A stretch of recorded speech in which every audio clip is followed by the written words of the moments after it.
Tfue not alone down here. A little bit of a build fight back and forth, and they are not inside the zone. 91 players remain right now. Only 9 have gone down. It's early in the game. It's going to stay very, very high in the player count. Crew may be waiting to see that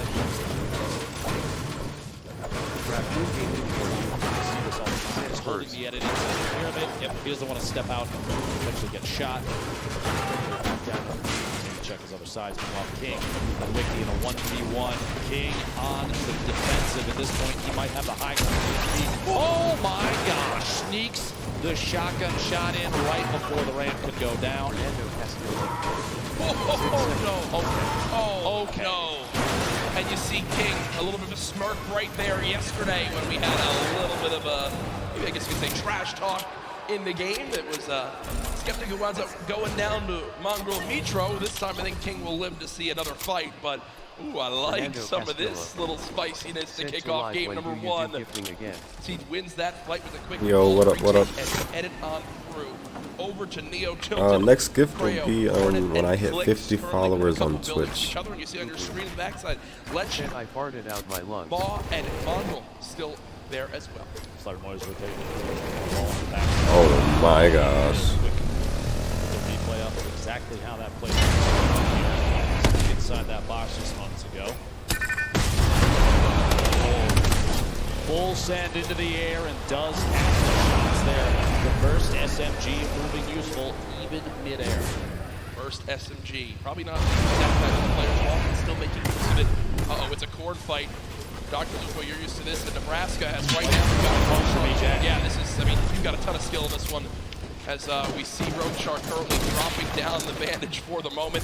Already the ramp goes through, and Rogue Shark just wasn't ready for it, so he didn't catch what happened right there, Dr. Lupo. Quick little breakdown. The campfire was placed, he lost control of his wall, but because he had no pyramid inside his box, the opponent placed a ramp and then edited past the ramp for extra cover. It's one of the fastest but most effective ways to take out an opponent when they're inside their 1x1. Left Eye did just get elimination, does use that shockwave to get away from E-Routes, but solid start as well, and I believe I did just see a fan favorite in Vivid in the elimination feed picking up his first elim. Storm starting to move. We have 56 seconds before the next circle closes, and it is a big crunch to the center of the map. You might not be able to see in the bottom right there, but folks, it is just northeast centered from Neo Tilted. Everyone is going to get pushed together into the city. Let's see here. Dubs. Confident play, trying to push from the outside of Flint, knock from his opponent to rotate away, and Dubs does not want to let them go. 46 back-to-back hits, and he can't find a bead on Evil Mare. Goes down out here at the old Greasy Grove Ice Lake. And you see Evil Mare with still just in total about 80 HP. Got the 50 back for the elimination, so when you calculate it, really only had about 30 health left, so Dubs so close, but not Yo, what up, Trenton? How you doing, man? Dr. Lupo, look at this inventory. We got Tfue's Point of View on the right, and we got the World Cup stream on the left, but Tfue's channel, so we don't get no ads. I'm just chilling, bro, until this is over, Weapon's a little really. bit awkward, if I'm going to be honest. Just a scoped assault rifle and a epic tactical shotgun, but Storm Surge is coming to play, and Dr. Lupo, we haven't really touched on that yet today. Inform the viewers at home as to exactly what this is. So Storm Surge is a mechanic to prevent players from potentially sitting and not engaging in fights. If there are a certain number of players at this point, when there's over 70 when this circle closes, people are going to start to take 25 damage every tick. That's every 5 seconds, unless they are over the threshold for the amount of damage done in the lobby. It's a way to encourage players to get engaged in fights without having to force anybody.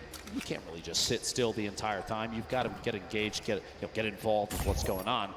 And it ends when we go below that threshold. To bring up this first threshold, you have to drop below 70 players. So Storm Surge will remain in play right now until 69 players is reached. You see Google with an elimination. Blasting as well. Players above the damage threshold. Let's go, Tfue! Below it, they're frantically searching for some damage to try to get themselves in a safe spot. Who's he fighting right now? Champions from yesterday, just outside. Leslie did a shot inside here. Colorful trying to rotate back away. Doesn't quite get caught just yet. Those splashes, by the way, one of the best skilling items in the game right now. It's going to be competitive Fortnite. An instant throw 20 and an 18 or shield. It'll transfer across both.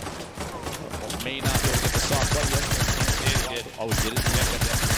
Current supplying pressure from the side. Not a lot of ammunition right now in the inventory. The 70 medium rounds for that heavy AR. Not in favor of your spray weapon. Great at tap fire distance, though. Dead center this zone at the bottom of the screen. Mr. Savage did just get elimination. That was awesome. Mr. Savage still alive in this one. Looking to bounce back from yesterday. I know Mr. Savage wasn't too happy with the final performance. Kurtz still, we saw the player piece on him. Still trying to rep for his family. Class elimination there as well on the Twins. Now active. The players still above. Are you serious? Tfue went down. Tactical shotgun. Another player begins to throw their name into the hat. Dr. Kurtz. Oh, I'm watching Vivid now. At this point, with the circle where it is, we've got 60 seconds before serious close, and I would say still outside of the next safe zone. You're going to see a lot of players pushing to Loot Lake. You have to realize, if you're watching at home at Arthur Ashe Stadium, competitive Fortnite is very much about late game strategy and positioning. 74 players right now remaining. Does not surprise us in the slightest, to be honest, especially with how much money is on the line. He died. Goes down. Start picking up that one, but not enough damage dealt. You see the storm surge. 2 more players need to get eliminated. I think he just got a buff now as players began to drop. Wakey went down to the storm. Skype with an elimination onto Astonish. We are 1 player away from the end of storm surge, and there it is as we just hit the threshold. So now no more panic has to come through for these players for the moment. The next one will come to play in a couple more zones as Keenstar right now, the double qualified player from France, currently set on up.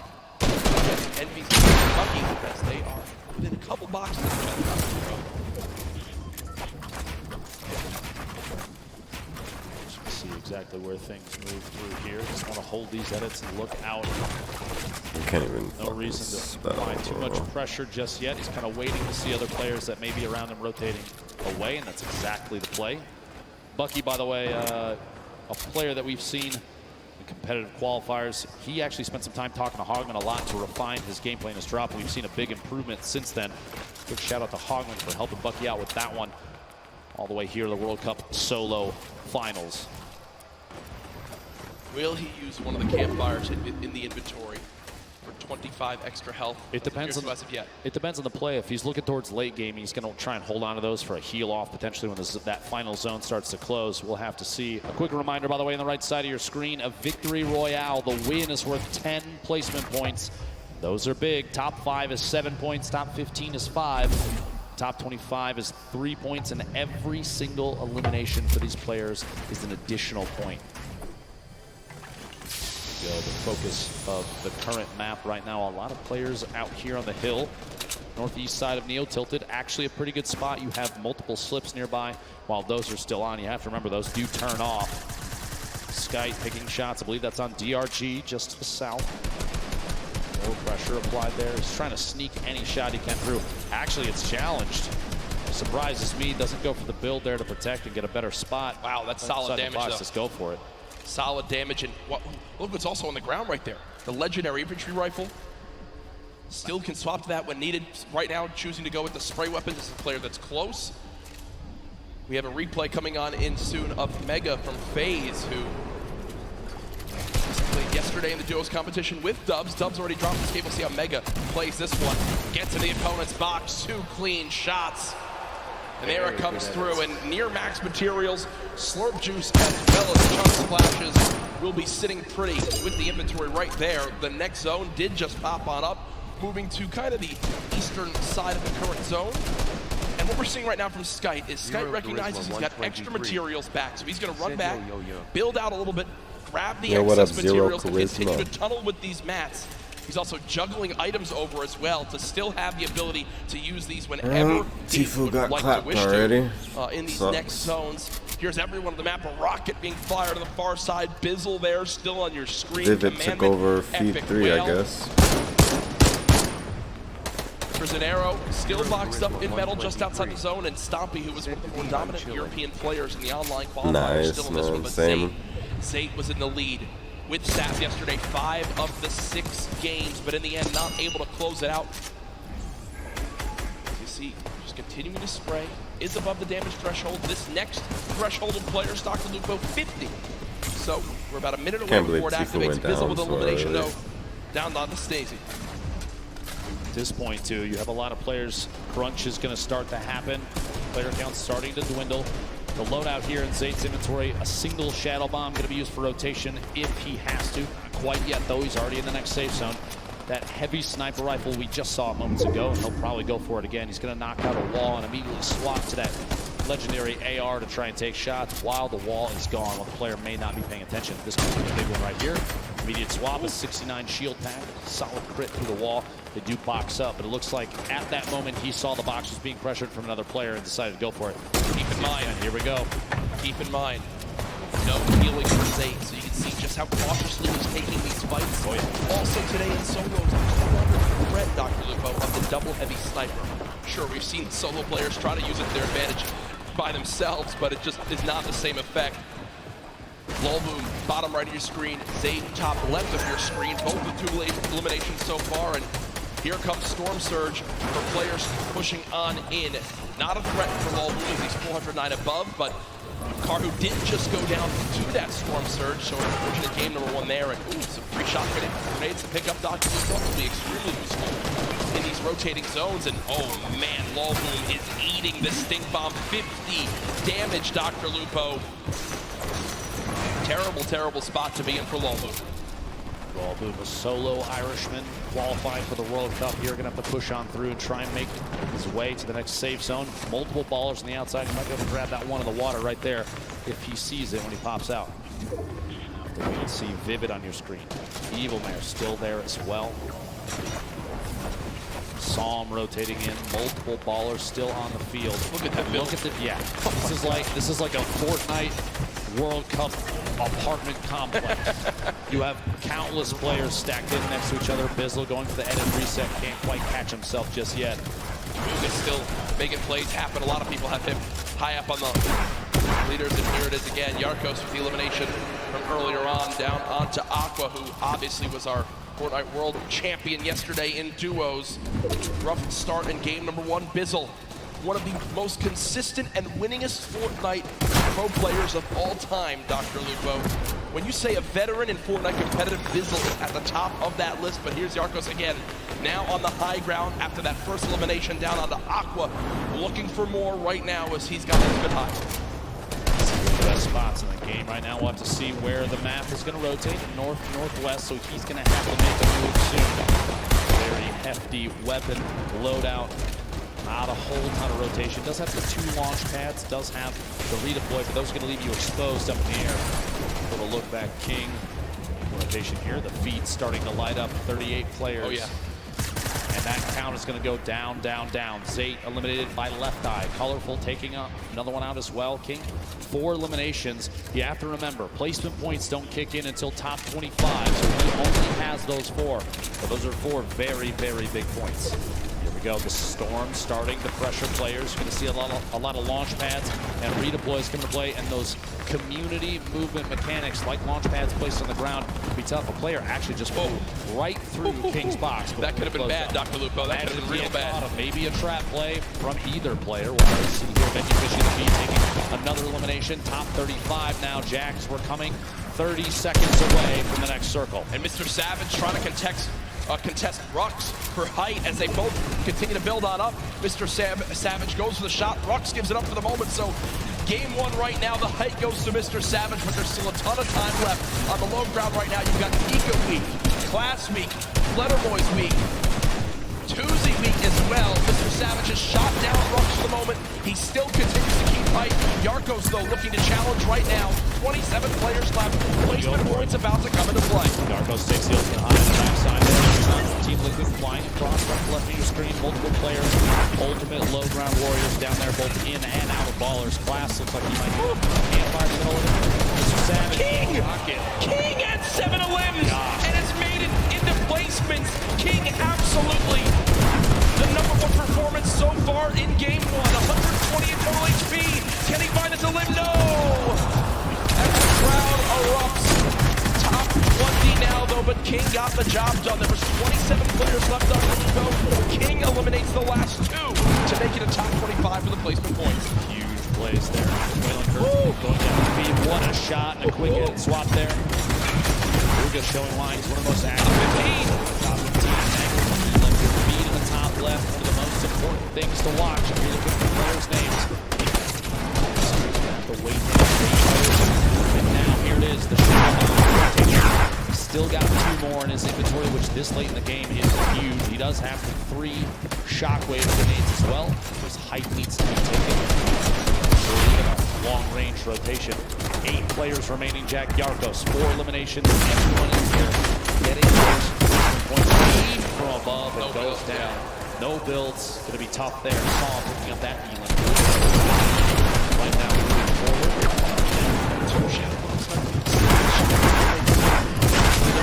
I've seen this weekend. Use the shockwave to go for height. It's Sam currently on height. Bugha sees that. That was him taking a look for exactly where the player is. I think it's time, Dr. Lupo. No, Shadow Bomb will be used. Okay, so not quite doing it yet. Looking for a high ground. Yeah, I was looking to see. He's saving those. Don't you worry. I guarantee before too long, a player like this is going to make plays. Sitting the edge of the storm, the box up. He's going for edited shots. Big hit. My gosh. The outside. Bugha picking up his 6th elimination. Creo, Rux, Bugha all on the low ground. Bella EU, one player to shockwave the height. It's still Sam up top. Still got it. Same floor as Creole, 1v1 up top, 1v1 on the bottom, stuck in the box. Big hits, back-to-back shots. Bugha picking up another elimination. Bugha is insane now. Almost going to be his game to win. We'll see here another one. Can he find the 9th elimination and the first victory royale, the World Cup solos? Dr. Lupo, it might be time soon. It might be time soon. Bugha smiling. He's got the health advantage on Creo. He does. Folks, it might be time for the shockwave play. Bugha can soar up into the sky. Go for it. Here it is. Shockwave died. Shots coming in. No elimination yet for the first game victory royale. Oh my gosh. Confident play from Bugha. What a monster. The first victory royale. The crowd on their feet. Bugha, calm, cool, and collected, wipes out 5 of the last top 6 players for the victory royale. What a swing of points right there, Dr. Lupo. You get the win. You get max placement points. 9 elims too. Folks, that is a statement game number 1 for Bugha. And here it is again. The shockwave up. Creo tried to prepare. You see the damage coming on through, but at that point, with that much of a health advantage, Creo stands no shot. What a brilliant ending. Talk about a great late game. Solos absolutely living up to the hype of the duo competition yesterday. Imagine being in the World Cup Finals and instead of opting for a safe, stay down. Much deserved game 1 victory right there. there. Shockwave down and you ascend to the high ground, in the take over and get the victory away. Much deserved game 1 victory right there. The number 1 thing I noticed from Bugha, in the shadow bombs, so many people worry so much about popping out of the shadow and immediately boxing and protecting themselves. Instead, Bugha winds up pushing forward, looking for where his next victim could be, and then pops out of the shadow and elims the player. Happened 3 times right there, and it was big reasons why he was able to push on through. Bugha, an incredible performance. We're going to take a look. What is that, 19 points in game number 1? Game number 1. Let's see how anyone's above that. No surprise here. At this point, we're going to take a look exactly to see where like I predicted that falls on the leaderboards. No surprise here. A 9-point lead out of game 1. King, 7 eliminations. We saw that earlier. Sadly, goes down a little bit before those top couple placements. Psalm, Rux, Yarkos, ton of top-tier players across the board right now. But a 9-point lead after game 1 is absolutely incredible. And you look at the leaderboard right now, a big talk of yesterday, EU versus NA. EU, why so quiet earlier in the day? NA, why so quiet at the end of the day? 8 of the 10 top players after game 1, all from the US. Here's your 11th through 20th place right now. Benji Fishy on there. Evil Mare on there as well. But a fantastic start to today, and I'm loving the energy from this crowd at the first ever Fortnite World Cup. They saw how good the competition was yesterday, and I know everyone was so excited to kick it off today with millions watching online. They saw Bugha take game number 1. He's down on the floor with Jordan Fisher. Bugha! Huge first game for the NA player. That's what you want to see. You want a health advantage at the end. 9 elims to cap off an incredible first game. What is your thought process going into the final moments of in-game, right? A 1v1 there at the end, you've got health advantage. What are you thinking? Well, I'm pretty much low ground. I have like 200 mats, and I realized that I could probably make a play with the impulse, just go for right and just like get a big pump on him. Amazing. Well, we saw that happen in real time. An amazing clutch for an end of a first game for Bugha. Yo, Jack, Lupo, that is exactly what you want to see, is it not? I mean, I don't think you can really ask for much more than that. A victory royale and 9 elims. The man is so talented, has always been one of the top solo players in the North American region, and he shows it right there in game 1, and already a 9-point lead. Solid stuff. What an incredible game out of the gate already. Number 1 down. We have 5 left to go. We want to take a look and see exactly how some of those pieces played out, how everything worked, and maybe a little bit of a deep dive into how some of these players play. So we're going to throw it over to Sundown, Unreal Islands. Take a look.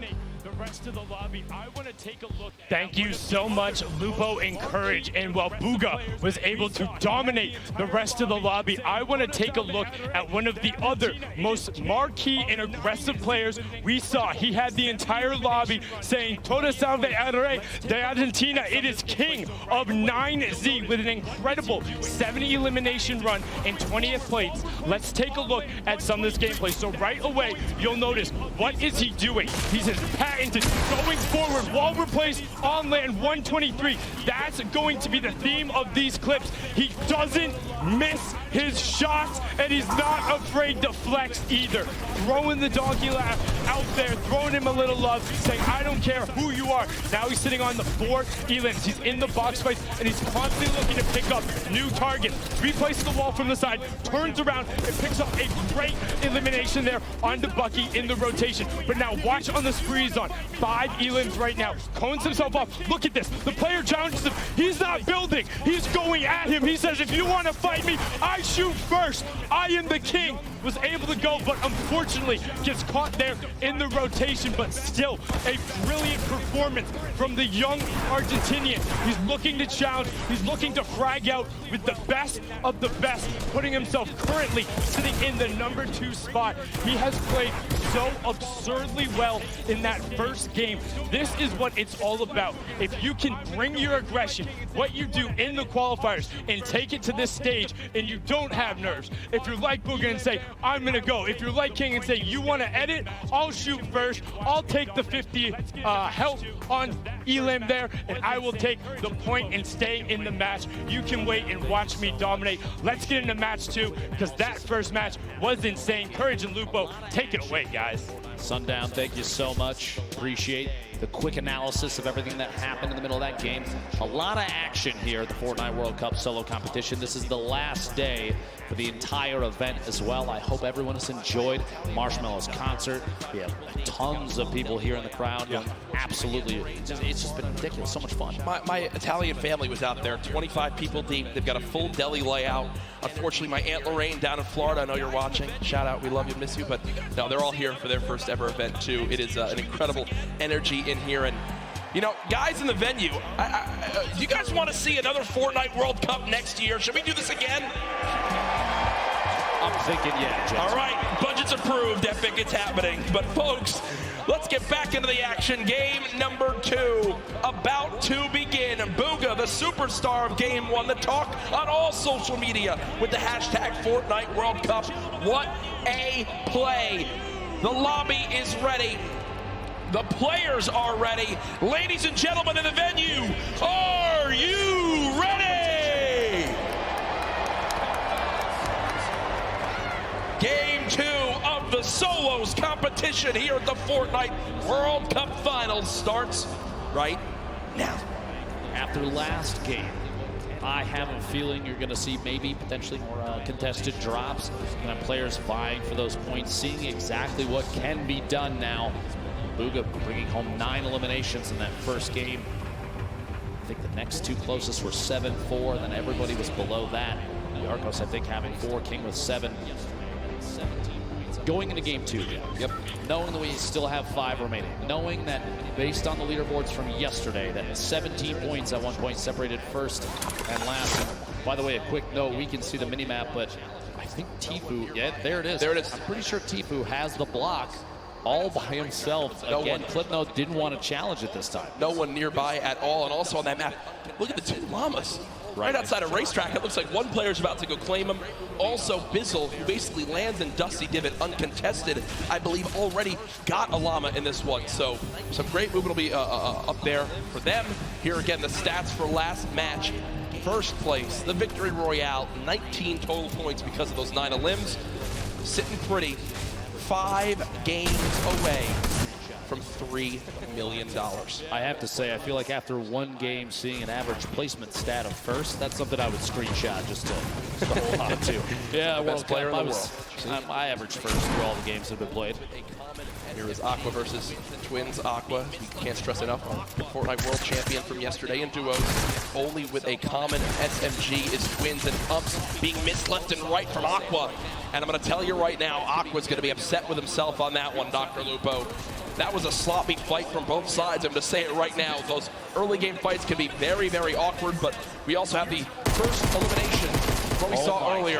And it was Bizzle with the common pistol and then says, here's your reward. A llama that was looking at a nice view from the top of Dusty Divot. Kovacs out of his mind. By the way, a quick note here. Twins had 46 elims in his qualifying matches. That's so many eliminations to get to this point. Yeah. Over 10 games, It's that's huge.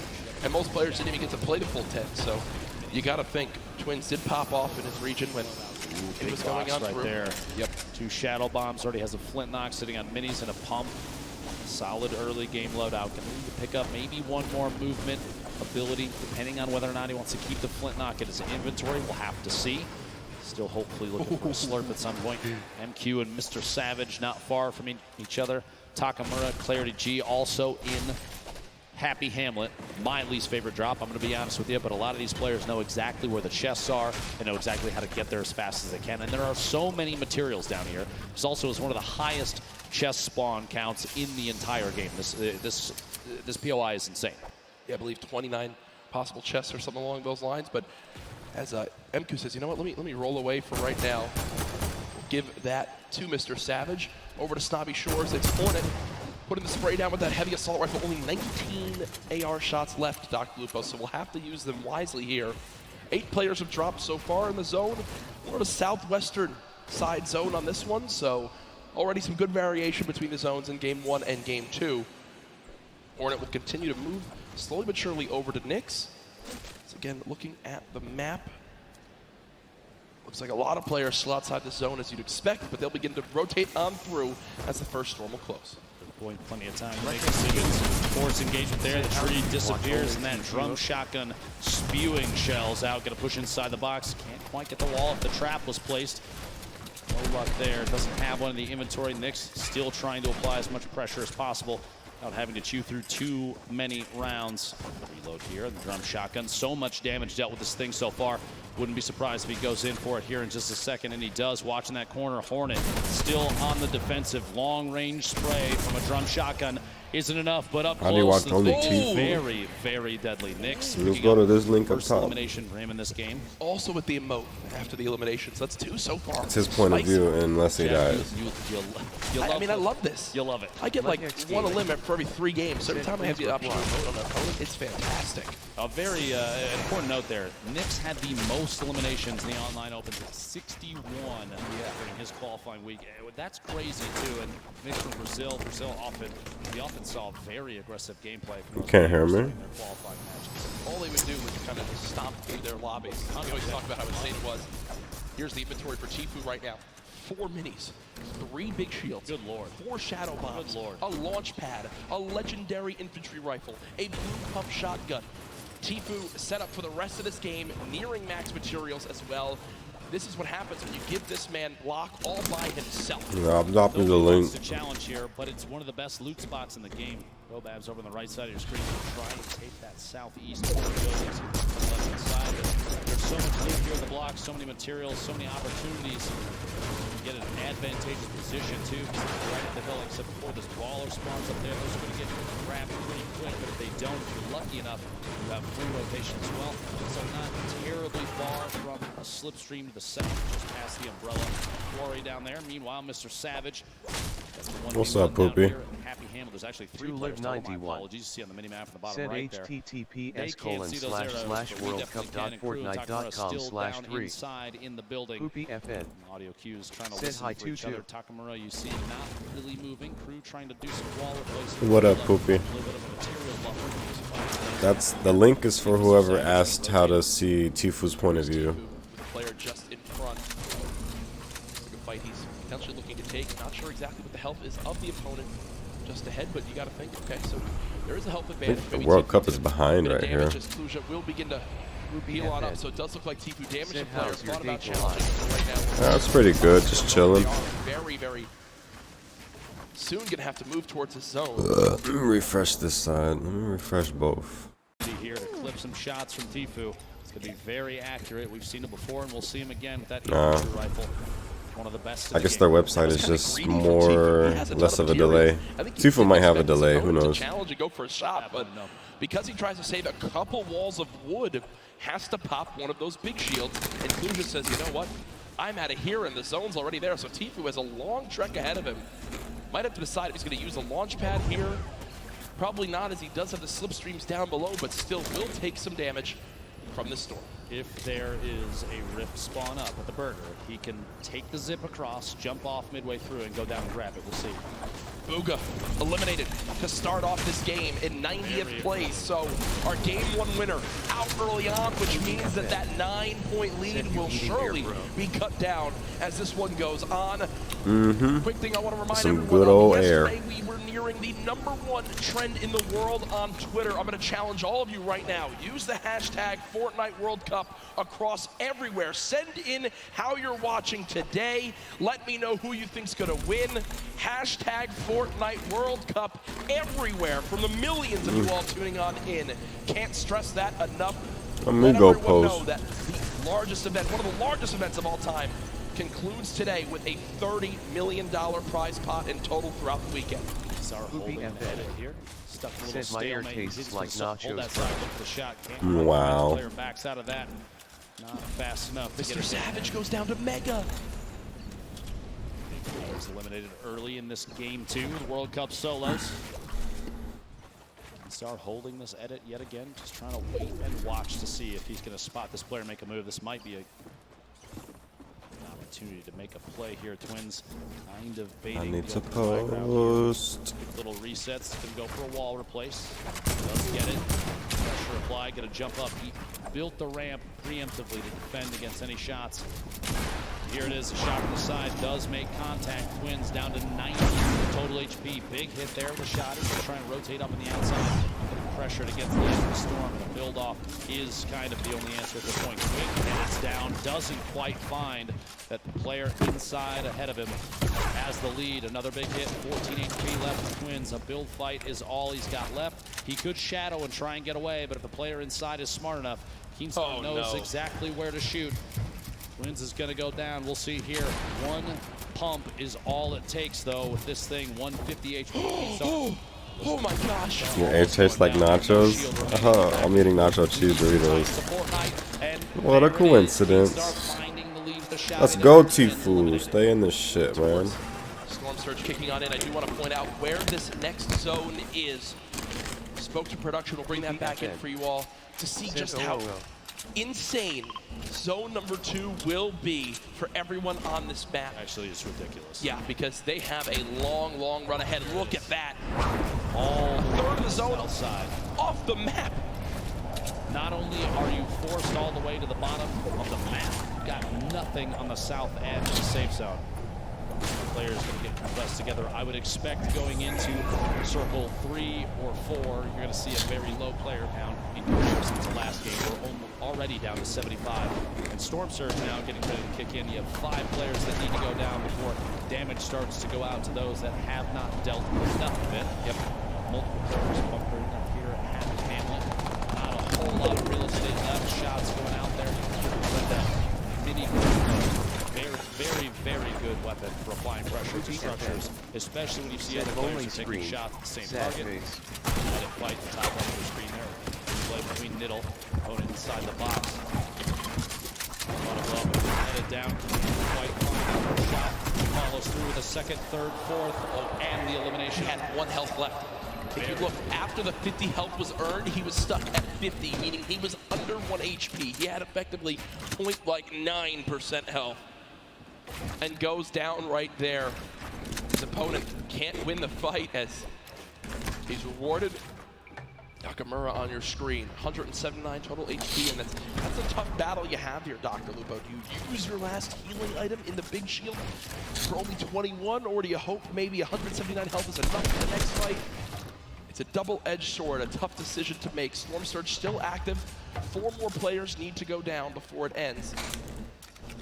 Trying to get the wall there, can't quite find it. Quick headed up and out. Waiting. This is just not. He's basically trying to bait to see if the players have a question. Head out. Shot. What's your question? It might cost him. Pressure being applied now. The 1v1 not over quite yet. Combat shotgun from above right here will be very effective. The spread from a top-down position like this is like a guaranteed crit. Here we go. Shot from behind, can't quite make contact yet. Zone now hitting for 2 as well. No, I just slammed my mouse a lot. Surprised it still works. Push away. Storm Surge is active. He's way above, and those bandages are going to be key to survival. We'll see. I guess the swap in position. But she took the high ground temporarily. I got a backup mouse and keyboard if anything ever happens though. One of them needs to win this fight if they want to survive for the 50. I wouldn't want to use it, but I mean at least I got backup. 2 ticks every second, and it's going quick. Dr. Lupo now down to just 12 HP. This could be done here momentarily. A shot, no! Moffin wins it. I ordered my new camera too. Should be here soon. Using 4 bandages, the 50 health puts him Base back cam on the way. It should be enough to move on in. Storm Surge now over as well, and the next zone just popped up. And it's even more southwest. Tfue still alive in this game. So far, 0 eliminations. Still though with this magnificent inventory for the late game. I just want to say that the Let's bait go, outside Tfue. forcing your opponent to take damage. This knowing fucking you're not dub, bro. healing HP, basically a way of weakening them, and then you choose the time to engage. Means you don't even have to be as active as before. That shotgun, Tfue take a couple shots at the player on rotation. Shadow Bomb a little more difficult to see them since they're basically invisible. They are a shadow. Yeah. Is that why they call it a shadow bomb? Not entirely sure yet, as I'm still figuring that out. Tfue not safe in the next zone. He's going to use Launchpad. He's going to try to use whatever his opponent places down right here. Ruby FM said I look like fish stick in real life. Applied. Oh shush. Bait doesn't put down that launch pad. Here we go. Thought for a second he might go right. Chooses not to, flying past multiple players in. Shadow Bomb. Here we go. Shots from the backside. Pressure being applied on Tfue. Get off of him! Locks up for just a second. Damn! Shadow Bomb and door edit. He'll make a move on the outside. He is. Fuck off my guy Tfue, Still bro. keep this by against the Oh my wall. god, get your Not a good Shadow Bomb, I can what? tell you right now. The fuck was that? Big hit Oh from above, down no. to 55 HP. Tfue the edit from the outside, and he is eliminated by King. And look who it is Oh my again. King, the God. player with 7 eliminations in game number 1, keeps the aggression going. In game 2, the heavy sniper that immediately Feels fucking bad, destroys bro. that wall and is rewarded with incredible loot, almost max builds as well. Tfue a very quiet start to today's World Cup competition. Above, a little bit of shield damage. Big hit inside. Heavy sniper take that wall almost instantly. Very intelligent play there. Again, more impressive, more aggressive players we've seen thus far. Yep, and it's working out up to this point. Oh my gosh, this is back down at Happy Hamlet, right on the edge. So many players on the east side of the safe zone, and this Bro, is a like he's not even making it to the fucking end game, man. on Like, the island, the outside, we're going to see oh my where this goes god. next. There it is, focused just to the west. Submarine atop the ice mountain right there. But look at how many players are stacked on the right side of that zone. So if They you're said he currently fucking, in they this hate zone, the guy heavy on that fucking north sniped his east wall and side, stole it. you can Oh just my put a fucking ton of gosh. damage downrange as everyone has to move right at you. Ah, Tfue got lit and that guy fucking pushed him, man. It's fucking tough. So fucking tough, Drop bro. coming on through. Crew boxed up. Creo boxed up. Rux under 100 health. Has to play this one safely, but they are so far on the Let east me side get a of the myth zone. GG. This one is going to move quite quick, Ben. They've got to be ready for it. There's already the first shockwave used.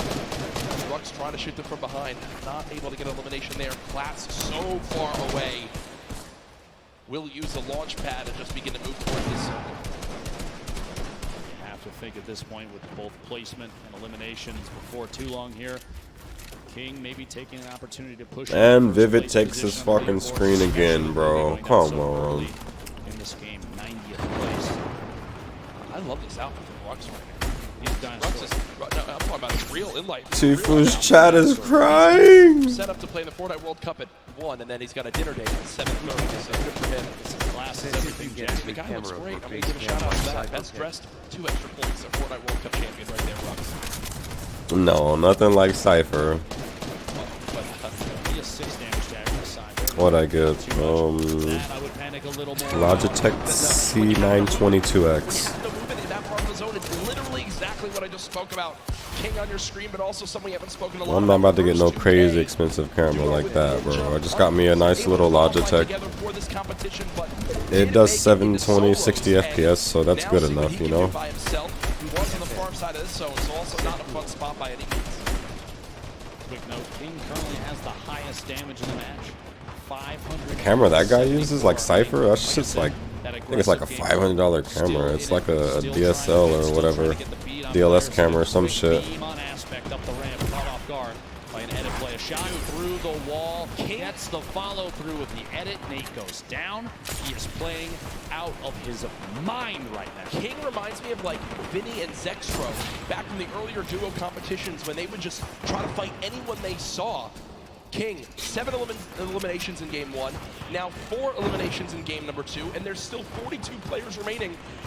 And there is only one person in the next zone that just popped up, Dr. Lupo. Tfue might not be as hungry for it though, you know? Like, and look at those arrows guy's fucking stacked. moving on over as he was probably partying all night, I bet you, in New York. This is one of the most insane Either way, zones I've man, seen. Tfue's a fucking winner, bro. He's fucking, he's already proved himself. King, one of our players from Argentina. He is the minimum age required in order to play in the Fortnite World Cup. 13-year-olds combined. King is 13. Ain't over yet though. Jack is 11 million times better than both of us combined. Yeah. That is absolutely ridiculous to think about. Cosmic on the height. Vivid still alive in this game. Artfrom still alive Fucking in this game. Vivid, bro. Kraken's still alive in this game. Fucking clicks going off. I saw that in the feed. Like Will again place the launch pad, and what you saw right there, a ramp placed backwards to bounce off of it, so he doesn't go all the way Wait, up. is Cypher He's PK in there? up in the air. No. Kind of flows quite quickly towards the Cypher opposing PK player. qualified? King, imagine winning $3 million as a 13-year-old. I mean, I think I would have bought like a Razor scooter when I was that age, probably, and enough ice cream to. I don't really know where I'm going with that one, to be honest. There'll be a lot of ice cream. There we go, shockwave. Getting aggressive into the next safe zone. Here we go. Gonna have to hold the wall for just a moment. Boo! Like this Killed reposition, Tfue. He doesn't want to remain in the same position. Got multiple floors now. In case he needs to take a drop there. Marcos gets beamed from the side. Limited by Scalar. Arkham in the feed, pick it up with an Elam on belly. EU dubs. Bucky, multiple players still in this game. Clicks taking out Cease in the field. 29 players left is the big thing to note. 4 away. more from placement points, which you make it the top 25. That is 8 players still remaining, and the zone's still moving west now. Shots through. Swap there, picks the shotty back up. Interesting little play on the fly there. Zell trying to do just enough damage to the wall. Here we go. Shockwave. Optimal placement. Maybe a little bit of time to disrupt the Shockwave into a Shadow Bomb. 9,000 IQ to get all the way across the map and take Oh, cool. It's crazy. My notifications never go out though, right? Crazy.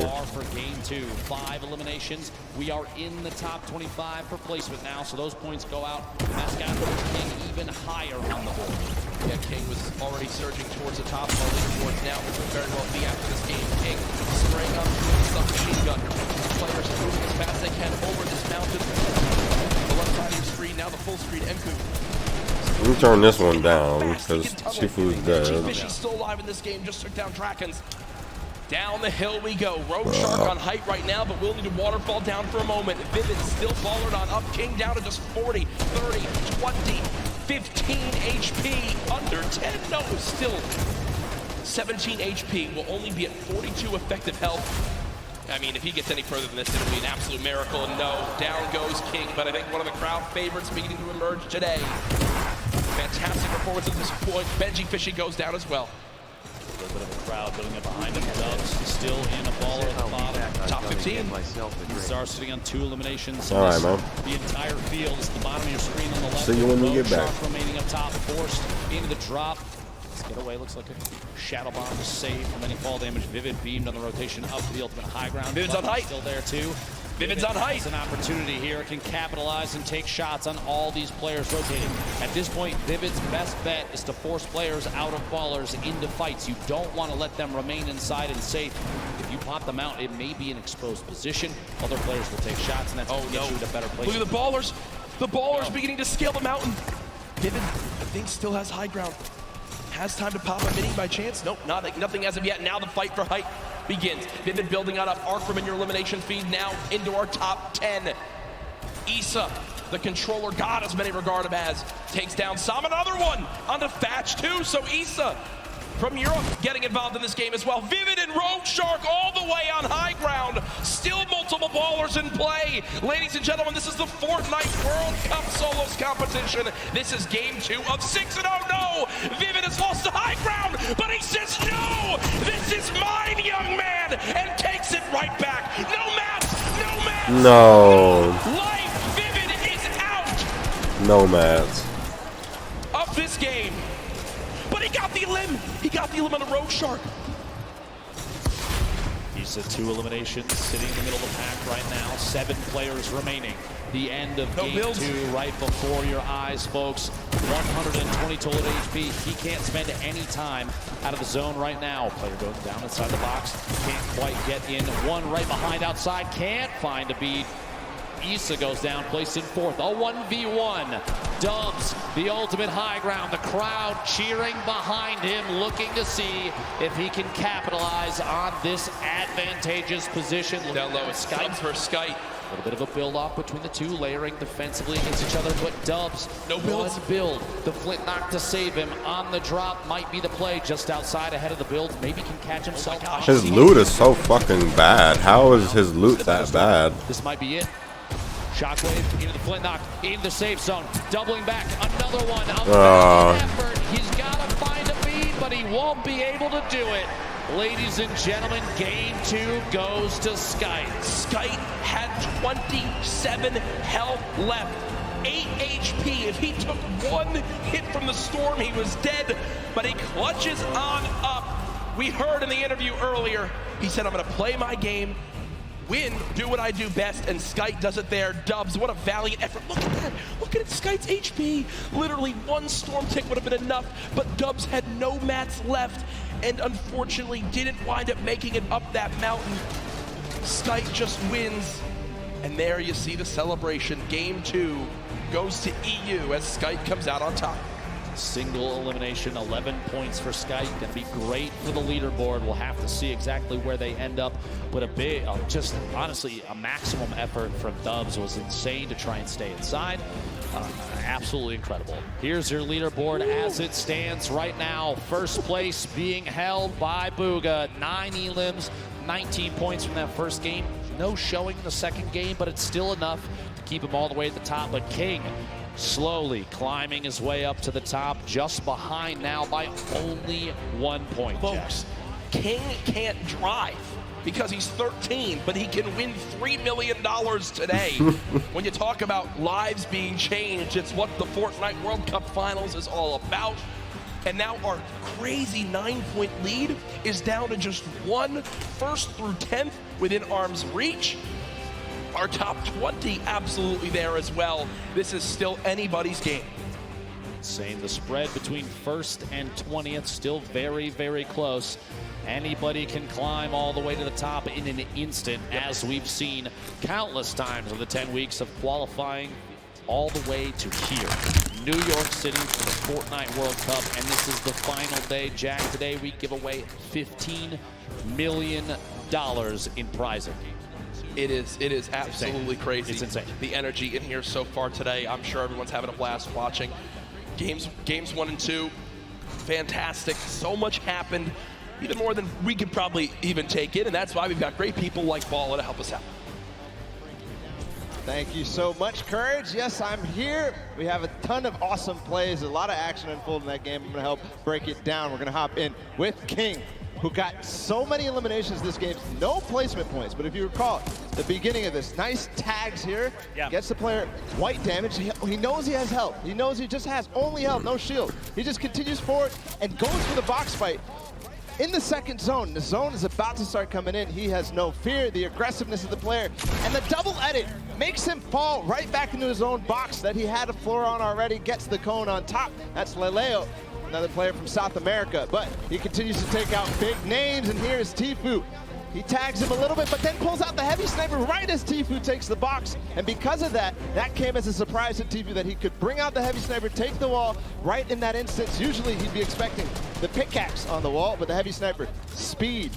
Now King continuing to look bro, forward, all because he had a towards fucking the zone heavy where players sniper. come He got from. Tfue. Aspect that he takes out. That's 3 eliminations, but he goes on forward and grabs another one with great awareness onto Nate. So unbelievable play from here.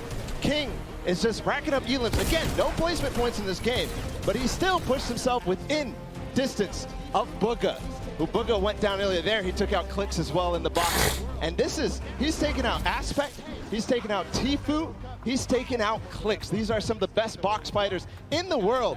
But now, King, he's saying, hey, I'm here at the Fortnite World Cup. I am one of the best box fighters in the world as well. So guys, that's King, the story so far. He's climbing the ranks, he's inching ever so closer to Bugha. Gentlemen, back to you. Great stuff, Balla, and yeah, a fantastic breakdown of how King has made it up to our second place spot so far.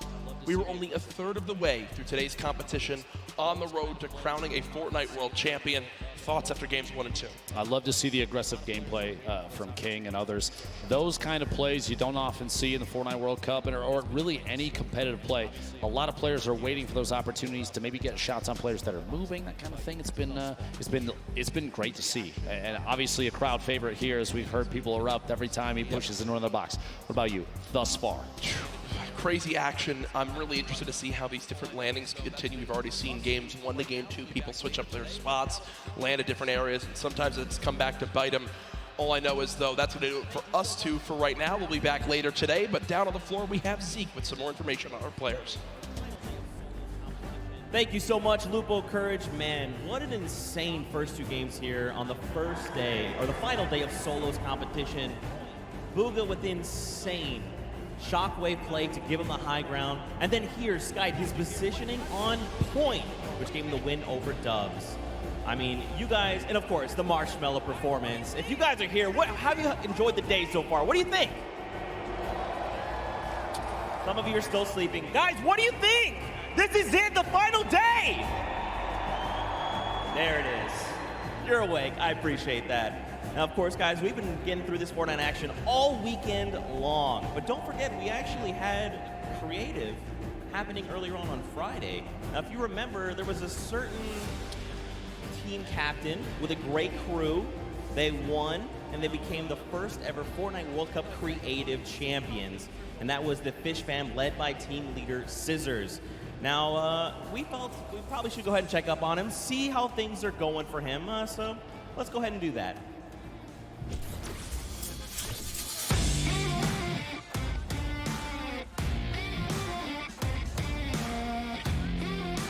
Alrighty, plays, and we're here in the player lounge right now, joined by the winners of the Creative World Cup. First of all, congratulations. Now, Scissors, how does it feel now to solidify that title? It's kind of awesome considering I love creative mode. It's thriving, it's awesome, I love it. Now, Tyler, did you ever believe that you guys would secure the position here today?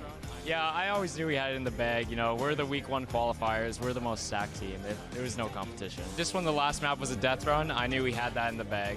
We got some good players here. I knew Zan would clutch up, and he did just that. You could tell he lifted the finger. He said, we need 1 coin. Just grab this coin right down here. If he can do this without being eliminated. Here it is. The win. Oh, he missed it, but gets it with the trap trigger. You realize that that one jump won this group here an extra $1 million. It's unreal. Like, if you want to practice with dev runs, you need to like do it slow. Don't go in blindly. Like, try and like change everything you do every time you fail. Suzu, can you see yourself doing even more with creative? I mean, the success of today. Will you continue to go and play creative maps? I think I would definitely stay consistent with creative because I feel like there's a lot of potential in creative still. And yeah, definitely this is my thing. But I want to go down the line and see what each of you guys plan on doing with that prize. I'll probably end up like saving most of the money, maybe like some investments. He's 18 and he just won $336,000. What are you going to do with the prize? Rent? Rent. Yeah, I think rent. I'm going to be responsible. I'm going to save my money. I am going to be responsible and probably just invest most of it and try and get even more money back. All right, guys, congratulations again. Absolutely outstanding job. Thank you guys so much for tuning in, and I cannot wait to see what the future of Creative Fortnite looks like.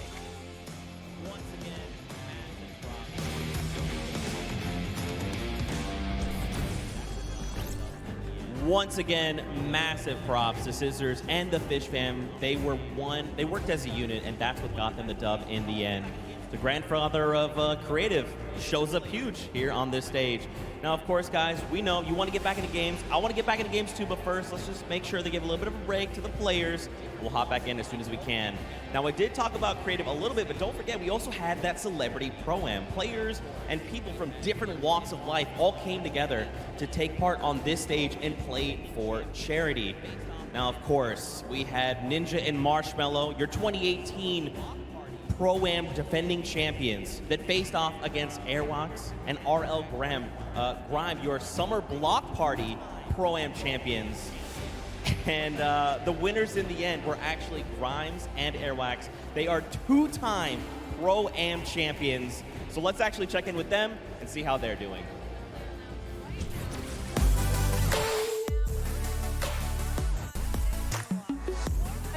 In the player lounge right now, joined by our Pro-Am winners, RL Grimes and Airwalks. Wasn't totally expecting you'd win 2 in a row.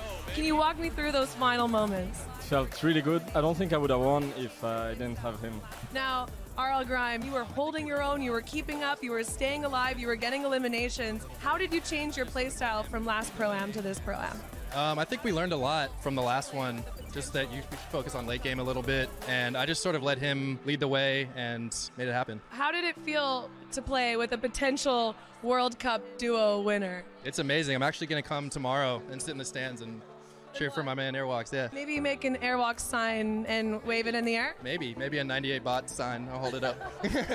Good luck on the event tomorrow. Congratulations on winning. Congratulations on winning. Incredible, incredible gameplay throughout Fortnite World Cup Pro-Am.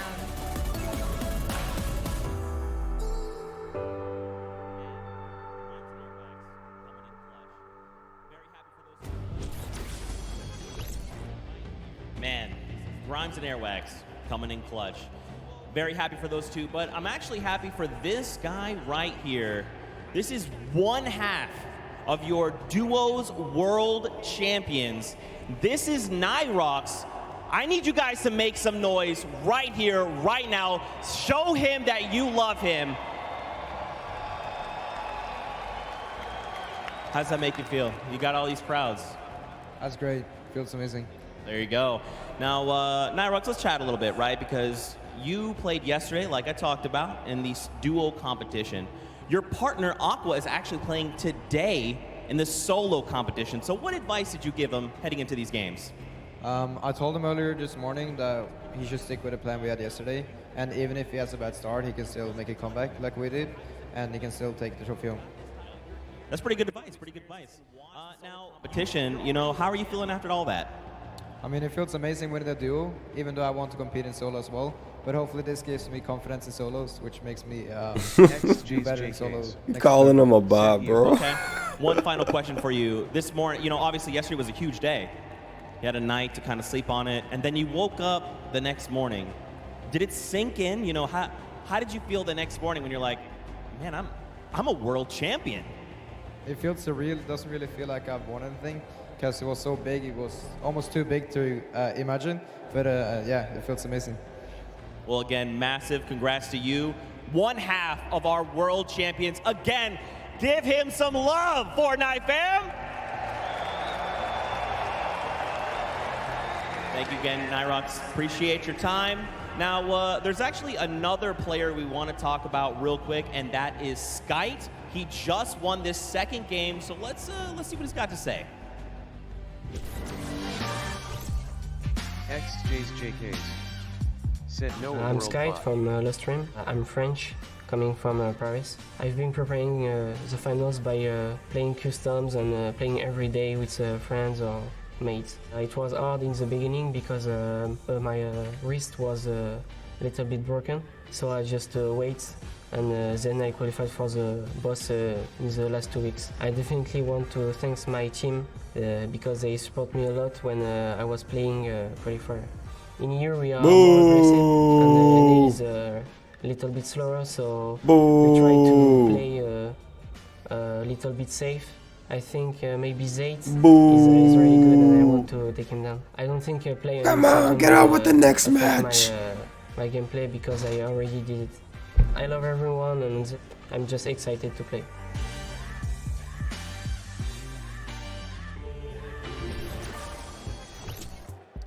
There you go. There you have it. I mean, Skite, this guy is amazing. I'm a big fan. Skite, you know this. I'm a huge fan. Now, guys, there's so many players. There's 100 here that I wish we could spend so much time talking to every single one individually. But let's actually dive in specifically to one, and that's Mr. Vivid. You know, Mr. Clutchman himself. What's up, man? Unfortunately, Welcome didn't work back. out for him there. But don't worry, he's going to bring some more heat. We actually had time to spend with him and his hometown, learn more about him. So let's watch this together.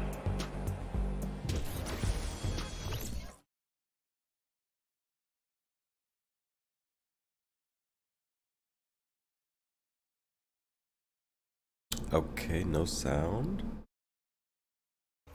Oh.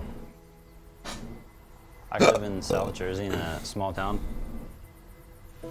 Population of under 1,000. You see a couple of cars pass by your house. It's quiet, so it's nice. Here, I played Fortnite at the highest level. Yeah, because you're right next to fucking epic servers with 0 ping. My name is Noah Wright, also known as Vivid. I am 21 years old. Boo! I've been playing competitive Fortnite for almost a year Boo! now. Familiar name to a lot of fans. What makes me a successful player? Boo! You suck! Into it. The schedule gets kind of crazy, but I'll keep myself in good shape. Oh god. I will do a workout routine. 20 minutes on the exercise bike. 15 minutes of stretching. And then back to playing Fortnite. Look at that! I don't know what's hitting you, bud. What's hitting you? Just having fun. Vivid popping off. Taking that victory royale. That was insane.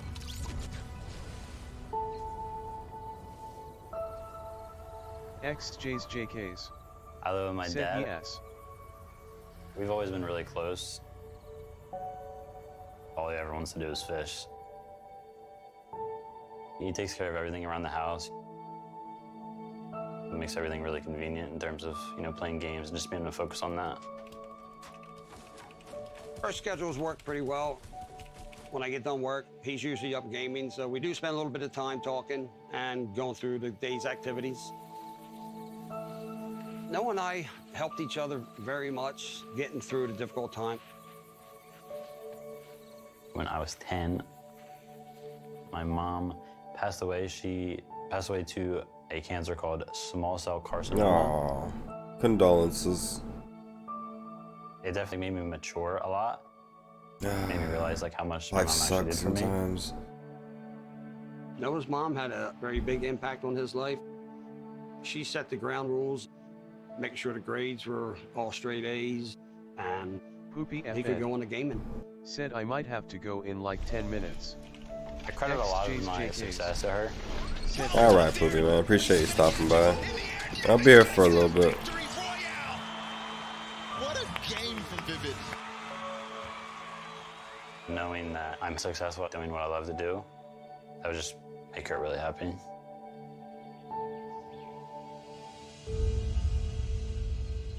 Ready? Yeah.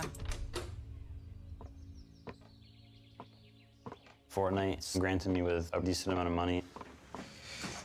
I can help my dad out now, so I got him the boat. He presented it to me for being a great father, bringing him up since our mother passed away.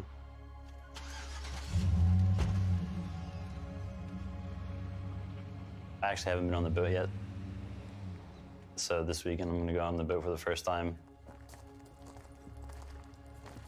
Getting him on the boat and back on the water again. Said one day I'll stay here One of my for whole ultimate stream. dreams. Nah, man, you're good. Looks nice. You always come by, man. What do you think, Mom? You would can take say? a couple days off if you want. Just like it. I love it.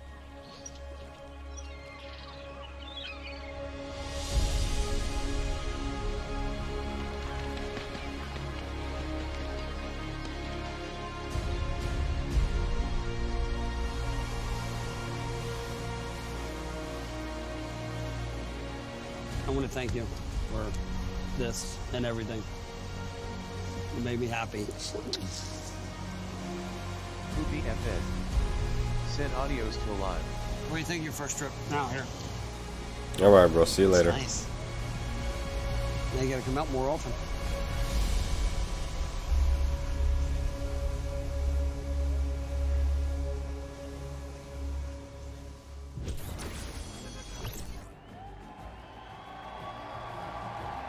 Man, I'm gonna be honest. I'm trying to keep myself together right now. I know how you're feeling, Vivid. I am very close to my own mom, and she means the world. If you guys have a chance here to meet Vivid, he is genuinely one of the most hardworking, kindest people you will ever meet in your entire life. If you can say hello, take time to do it. I promise you will not be disappointed. And of course, Fortnite fam, we got to keep the games coming. Games are about to be underway. The players are back. They are ready to board the battle bus. So for now, we're going to send it back up to none other than Monster D-Face, Golden Boy, Tfue's House chat's DJ, crying. Mike Realm. Bring the heat. Cry. Let's throw a little Pokemon in there.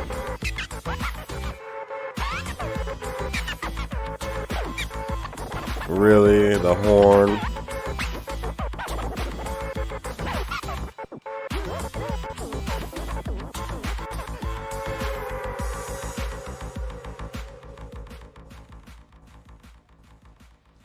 All right, folks, we know you're excited to get into some more games, and good news, we got you covered. Welcome, everyone. Golden Boy alongside with Monster D-Face. Here's we're going to call games 3 and 4 of the Fortnite World Cup Solos competition. And, man, you couldn't have asked for two better games to start things off, Monster. Craziness through and through, top to bottom. Best players in the world, and they're showing up here on the world stage. I mean, you guys saw the reaction. Booga, with the insane game one, had us jumping out of our seats, quite literally. And man, Sky, at the final moments, I thought we were gonna see a victory comeback from Dubs with the Flint knock, shockwave to shake up the entire place. Yeah. But it was great. Yeah, it was very, it was a nail biter. Let's just put it like that. But let's run over the format and how this whole thing's works. So at top 25, players will start to get 3 points. Then we move on to 15th place. At that point, all the players that are still remaining will get an additional 2 points, making it a total of 5.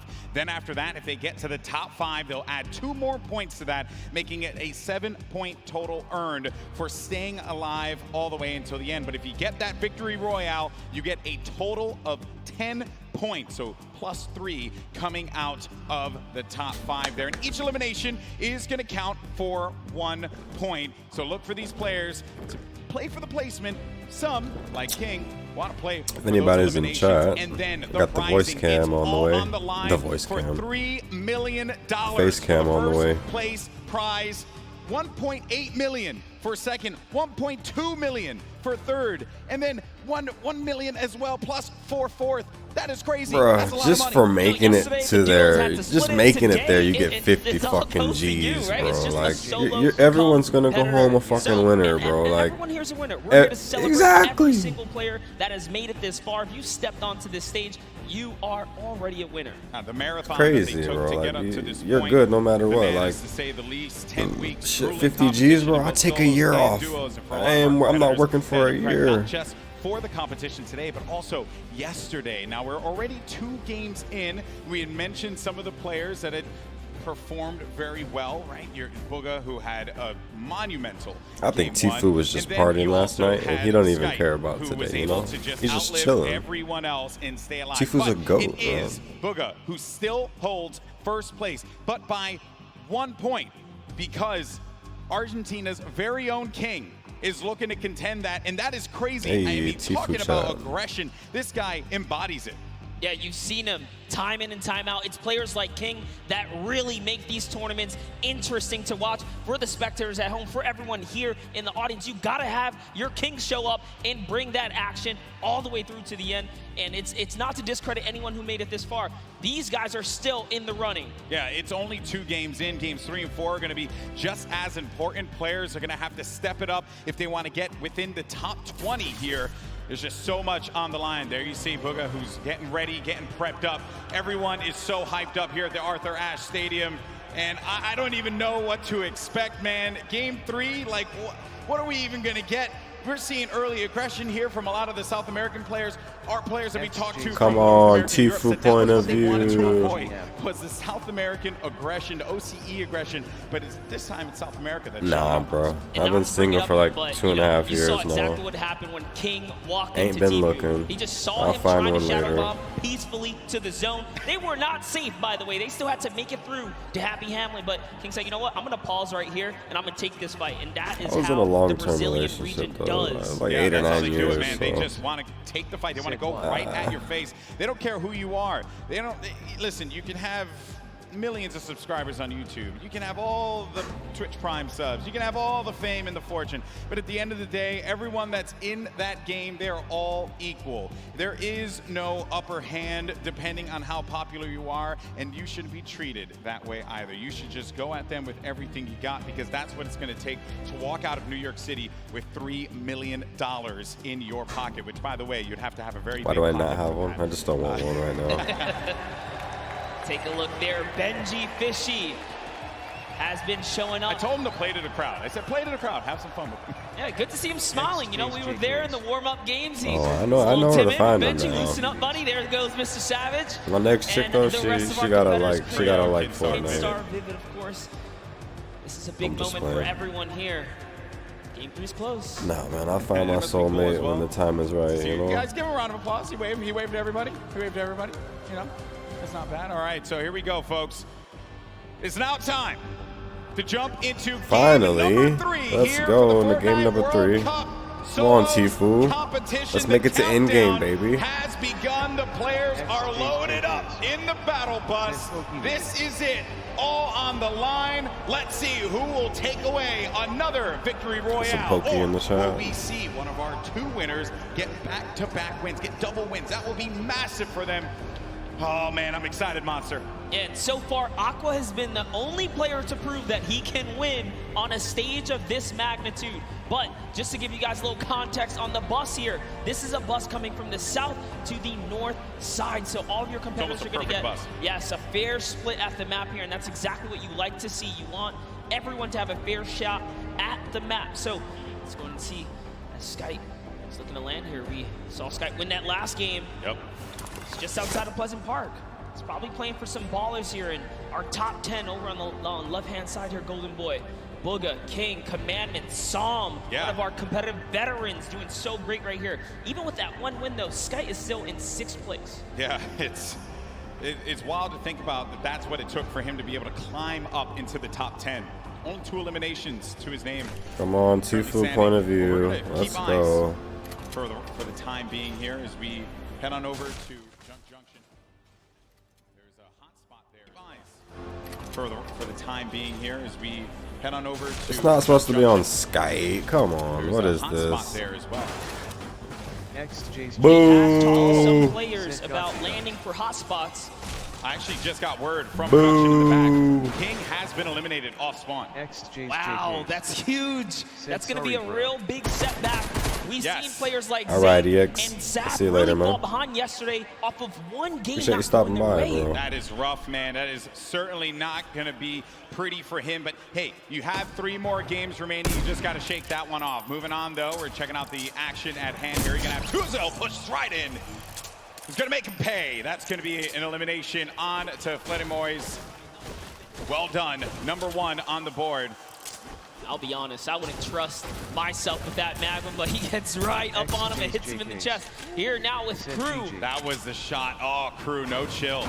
Right on the Sky platform, too. That was how King was taken out. Couldn't even land safely. Got pinched right out the sky. That's rough. Because there's nothing you can do. You're in a glider state. You're just floating down. You're hoping that no one's looking right at you. The players at this point, they're going to go for those shots, those open opportunities. Then you got Tuzi. There Just we picked up an go. elimination earlier on. The circle is going to be over No, in this the isn't the ice point biome, of view so thing, Polar though. Peak, Frosty Flights area, and it's also going to be within Pleasant Park as well. So the eastern part of the map, they're going to have to worry about moving on over to the safe zone. Now we're going to be looking at a crowd favorite here. We got Tfue. Yeah, He's had the best run so far. He's been playing the blocks. He's been getting out of the block successfully. It's actually Clipnode who's been landing here from the Brazilian region. Again, known for landing on a weapon and pushing straight into whoever's at the block. But Tfue has successfully defended himself. Even in the warm-up games, T was My winning mic is all of the lagging? early What do game you mean? engagements. And, you know, shout out to Clip. He I don't think actually it's me, changed his bro. strategy. Maybe it's your Clip went for a connection. shot there. Yeah, but Clipnode stopped pushing though. He's not using the same strat. He's actually adopted so far. But let's see what Tfue can do in these moments. He's chucking some perfect grenades across. Yeah, in game 1, Clipnode ended up getting everything that he needed and then disengaged out of the block, whereas Tfue took a little bit more time to loot up, get as much as he possibly can. Clipnode from the Brazilian region here, who it's a possibility that he can take him out, but it's going to be very challenging.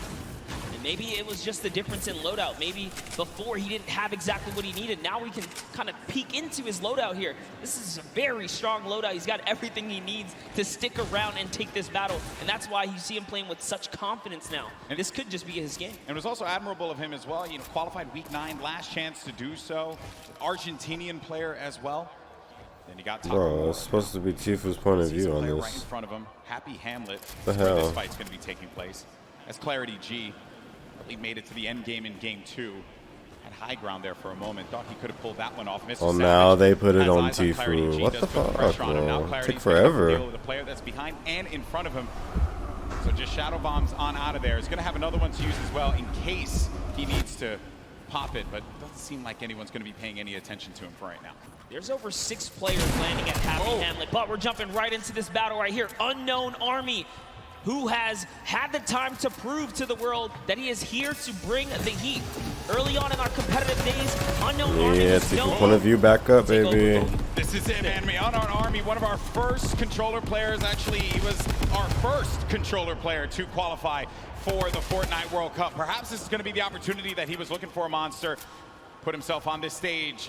Get a big opportunity. Things have slowed down here for a moment. He's looking to overtake that roof. If he can get possession of that, head it on out. That's Commandment. Commandment's going to be sitting at the top 5 if I'm correct currently. A good fight here between 2 quality players. not a battle he wants to lose. There's lots to prove here. Unknown Army, one of the few controller players in it. We saw Wolfies have a big day yesterday. That roll's his. He's got the aggro. The last one is not, though. He's charging right in, and Commandment's going to have to get out of there. He didn't want to deal with that player. He knew the Unknown Army just had that beat on him. wisely enough, and look at the health there. That's why Commandment does not want to go for that fight. He's going to be in dire straits right now, as Unknown Army does have the life lead. He's just taking all of these platforms too. He's gaining control slowly but surely. Nice little peek right there. He goes for the staircase first, so clean.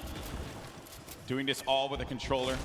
You know we have millions of players that play on controller at home, and he goes in, does apply white damage. One more, that's gonna do it. Commandment was in 3rd place, and Unknown Army now made him put in the place that he wanted him to. Dominant. And a little taunt to throw some salt on the wound right there. Now hopping to the other side of the map, we have Blaster, who's looking for a vehicle. He does have a baller. And his main priority right now is metal and more loot. Let's take a look here. We got Martine. He's got eyes on a target. Also using his Skystalker skin. One of my personal favorites. Charges forward with that drum gun. Close range, but no! It was Low Boom who gives him the hands there. Fun fact, Christian, our boy from Fortnite VR Live, told me look out for Low Boom. Someone to definitely take eyes on. They did eliminate one another though. So Boom, not in this one. Maybe you can find some better luck in games 4, 5, and 6. Yeah, that is the risk you take when you jump into someone's box here in the Fortnite world. Leshy, another controller player, bringing it back to the good old nostalgic Tilted Towers for that close-range PvP. He's gonna get shot a few times right there, but still keeping his cool. He has plenty of extra shields and mobility. Shockwaves are gonna be great for maneuvering around this congested area. That's what it is. 4 players in Neo Tilted right now. You have to be careful. This is a controller battle, actually. We'll see who can best one another here. It's Leshy's probably looking to take this wall. All right, he's gonna break into the building now, get that high ground over his opponent. Astonis is just waiting, not making a sound here, seeing if he can bait Leshy into a trap play. Let's see. He's gonna fall for it. Will he make a mistake? And that's really what it is, right, Golden? Yeah, it is. When players are on that stage here in the audience, the crowd, everyone cheering, there's obviously going to be that added pressure. We talked with a few of the players before the game started today. The number one thing that I think everyone brought up to me was just the volume, right? The sheer presence of where we are. Some of them even went as far as to say, yeah, I don't think I'm going to look up at all. I think I'm just going to focus on the screen. That's what I know. No reason for me to try and go above and beyond anything else, right? Sometimes the moment can take you away. You can see both points of Damn, POVs right here, both points of views. Yeah. They're looking to take any walls that they can just to gain control, have a little bit of an advantage here. Yeah, this is basically like the Fortnite equivalent of an arm wrestling match right now. Maybe for some of our parents who are joining us here for the first time, haven't watched Fortnite before, they're really just struggling to try and get positioning over the other player. That is the struggle that they're wrestling with here. See, use wrestling again, worked out well that time. All right, Lesh this time has decided to commit. He is now down face to face. There's nowhere Astonish can run. He goes into it. Oh, lands the 2-shot. And that's the little tactic right there. If there's a ramp in front of the wall, you have to recognize you are in big danger because there's a nifty little trick to get you in that box. Another one of my favorite players here. You got Legendian. He's going to be in a fight right now. Moves around the side, loses the high ground. Oh, man. That is rough. Legendian not having the best games at this point in time. Pizza's placed 8th on average when he qualified in the online opens. On average, across every game he loaded into. That's very high for placement. And now he's picking up elims. Unfortunately, like we said here, Legendian just not really connecting the dots today, but it's not over yet. We're only halfway through this competition here. There's Lechi who has to get out of there. Whew, that could have been very dangerous, but gets an elimination on Kinstar. A massive elim here for Leshi, who's sitting right now at 2 elims currently in this battle at Neo Tilted.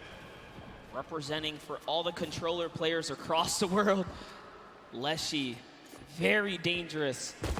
It's going to be a huge upset right there. And you just get close range with a player like Leshi, and they'll punish you, right? When you have the controller, you have that little bit of the ability to just L trigger. You're gonna have, and I know some people are gonna be like, oh, L trigger, low, whatever. But the reality is, right? You got the full use of your arm. They have the use of your thumbs. But when you push in for there, you just don't want to box with them inside of that. It's very rough to deal with. Maybe Ruck said it best, you know, just the age difference. Leshy's 15, you know, could just be a little faster than Kid Star here. Yeah, I know. When I was 15, I was nowhere near as good as he was with a controller. So, and I competed for a very long time. Got through. Was just in this fight here for the moment. Does get ownership of the wall because that player does disengage above him, and he hears that movement all around.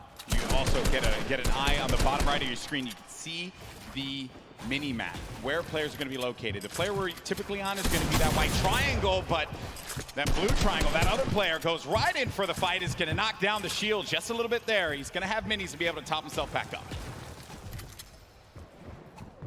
This is very intense here going. Yeah. Yep. Shockwave. Yeah, you don't want to go for that fight. Shockwaves are so important. Players saving them for that late game. And in some cases, they'll just use it, disengage. You don't want to take a fight. There's no reason for you to do so. A lot of players playing cautiously, as they should, with what's on the line here. But Crew, oh, he marches forward. That's number 2 for Crew. You can see the excitement there. Nice little smirking grin on his face. He throws a peace sign to the crowd when he takes that player Lucky right out. This Happy Hamlet area is so dangerous to rotate through. You have players like Mr. Savage. Now we see Left Eye and Kurtz. Left Eye was responsible, again, for a big upset in the last game, taking out the likes of some huge names towards the end game. But Kurtz here with a heavy sniper. Can he open up a base here and follow up with that infantry rifle? So he's coming up, he's getting his little peek on right here. Yeah, I think Ninja yesterday had talked about the infantry rifle, how good that weapon is, and it truly, I mean, the accuracy that you get out of it is absurd. It's something that if you pick it up and you know how to use it, you'll be deadly out there in the field, which he has done a lot of times, Ninja, which is why he likes that weapon so much, and I would understand why a lot of our players will go for that as well. When you have the option to, why not? If you got that comfortability with it. Then you got Left Eye. 2 eliminations currently. Has 2 shockwave nades. And you know, you got to give some respect to Left Eye, who completely left his previous job 6 months ago to fully focus in on competitive Fortnite. And he found himself at the Fortnite World Cup stage. I don't think it gets any better than that. That is a dream story here. Yeah, in competitive gaming, you take those risks if you want it so badly. If you want it more than you have to breathe, you just go for that moment. You never know what's going to happen. This could very well be a lot of the people in this arena next year playing on that stage. Courage did say that they had the budget, so I'm just going along with what he said. You know? All right, but here we have Tfue. Tfue playing his classic high ground center map, more or less. He does have a lead for the next zone. Yep, movement options for him, which in the last game he had the shadow bombs. Didn't really pan out for him because King, very thirsty, went for just all the water he could possibly get out of that one. And I say he certainly was quenched in his thirst. But then Tfue now, this is, sometimes you're flying and then you just become a magnet, and that is unfortunate. It's Clarity G who picks up Tfue. Unfortunately, right there with one wall open from behind him. That's not so placed difficult. down, unfortunately. That's so difficult. There are times you fly into the sky and then the entire server just looks right at you. It's all about timing in Fortnite here, but that's the risk you take. So now looking at Link here. Link putting some pressure up above. Remember, Storm Surge is in effect in these games, so you have to be hyperactive. You have to be proactive for seeking for damage. But when you commit to battle, you are more than likely going to have to finish that battle. Here we have Robabs. He's kind of looking up. He's holding that edit, though. He is ready to open it up. I think he's going to trade fire as soon as Link goes for the shot. He's now waiting they're for both, yeah, they're both playing that little mind game right here. Who's going to go first now? New circle, now active. This is what we like to call a shambles loadout, as Link doesn't have much loot. No, doesn't have much loot, doesn't have much HP either. He's going to have to try again in the next game. Robabs does manage to get the better Oh man, this is intense. Now we're at 62 players remaining. Some players taking fights, others really just focusing on staying alive, staying in this one to the placement points. That's right, and now we have Leshy back with Leshy. We saw him in Neo Tilted, taking out the likes of Keemstar, Astonish in these 1v1 battles. Clearly not afraid to jump in your box. And oh man, with a loadout like this, 6 shockwaves, 3 launch pads, all the ammunition in the world, and zone favor right now. He is looking very good in game 3 right now. Yeah, he's got a lot of builds. He's got tons of stuff to work with. No reason why Leshy can't make it to that end game. This is going to be interesting. Controller player. Let's not forget yesterday, Wolfie's controller player getting 2nd place here in the Fortnite World Cup Duos competition, along with his teammate Rojo. Here's Leshy though, applying the pressure.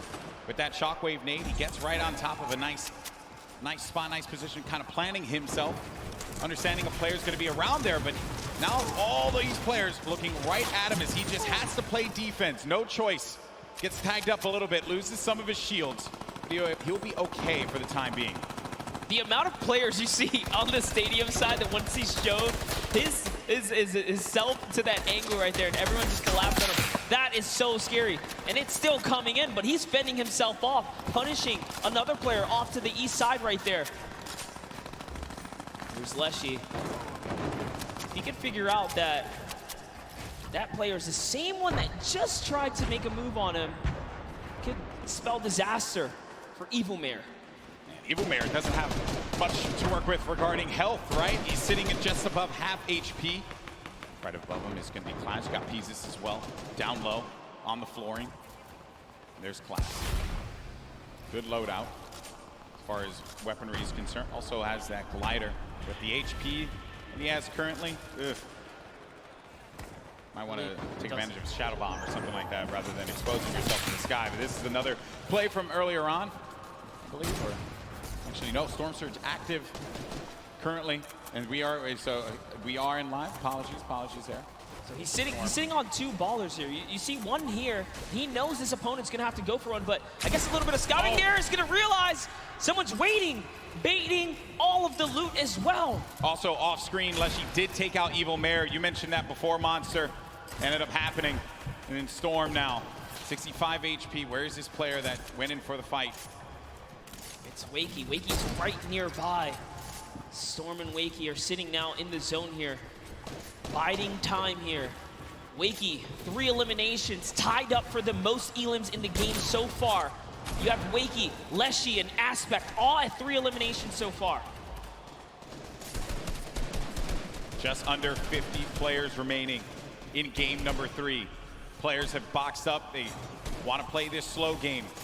Wait for anyone to make a mistake. It's going to be hard, but for some players like Dubs, they're going to need it. Because thus far, it has not gone well for, I would say, one of the favorites here. Dubs did go for the shot. Unfortunately, could not connect. It looks like Clarity's going to pick up Core Gaming there instead. Dubs, we saw in the previous game, do that baller all the way to the end game. Yep. Really playing slow and methodical here. You can't stand still. Dubs has definitely found himself a target nearby. You see some, I think they're just looking at each other. They know exactly what's going on. Circle's going to be closing down now. We're going to find out where the next one is. And that's when players start to prioritize these rotations, the movement.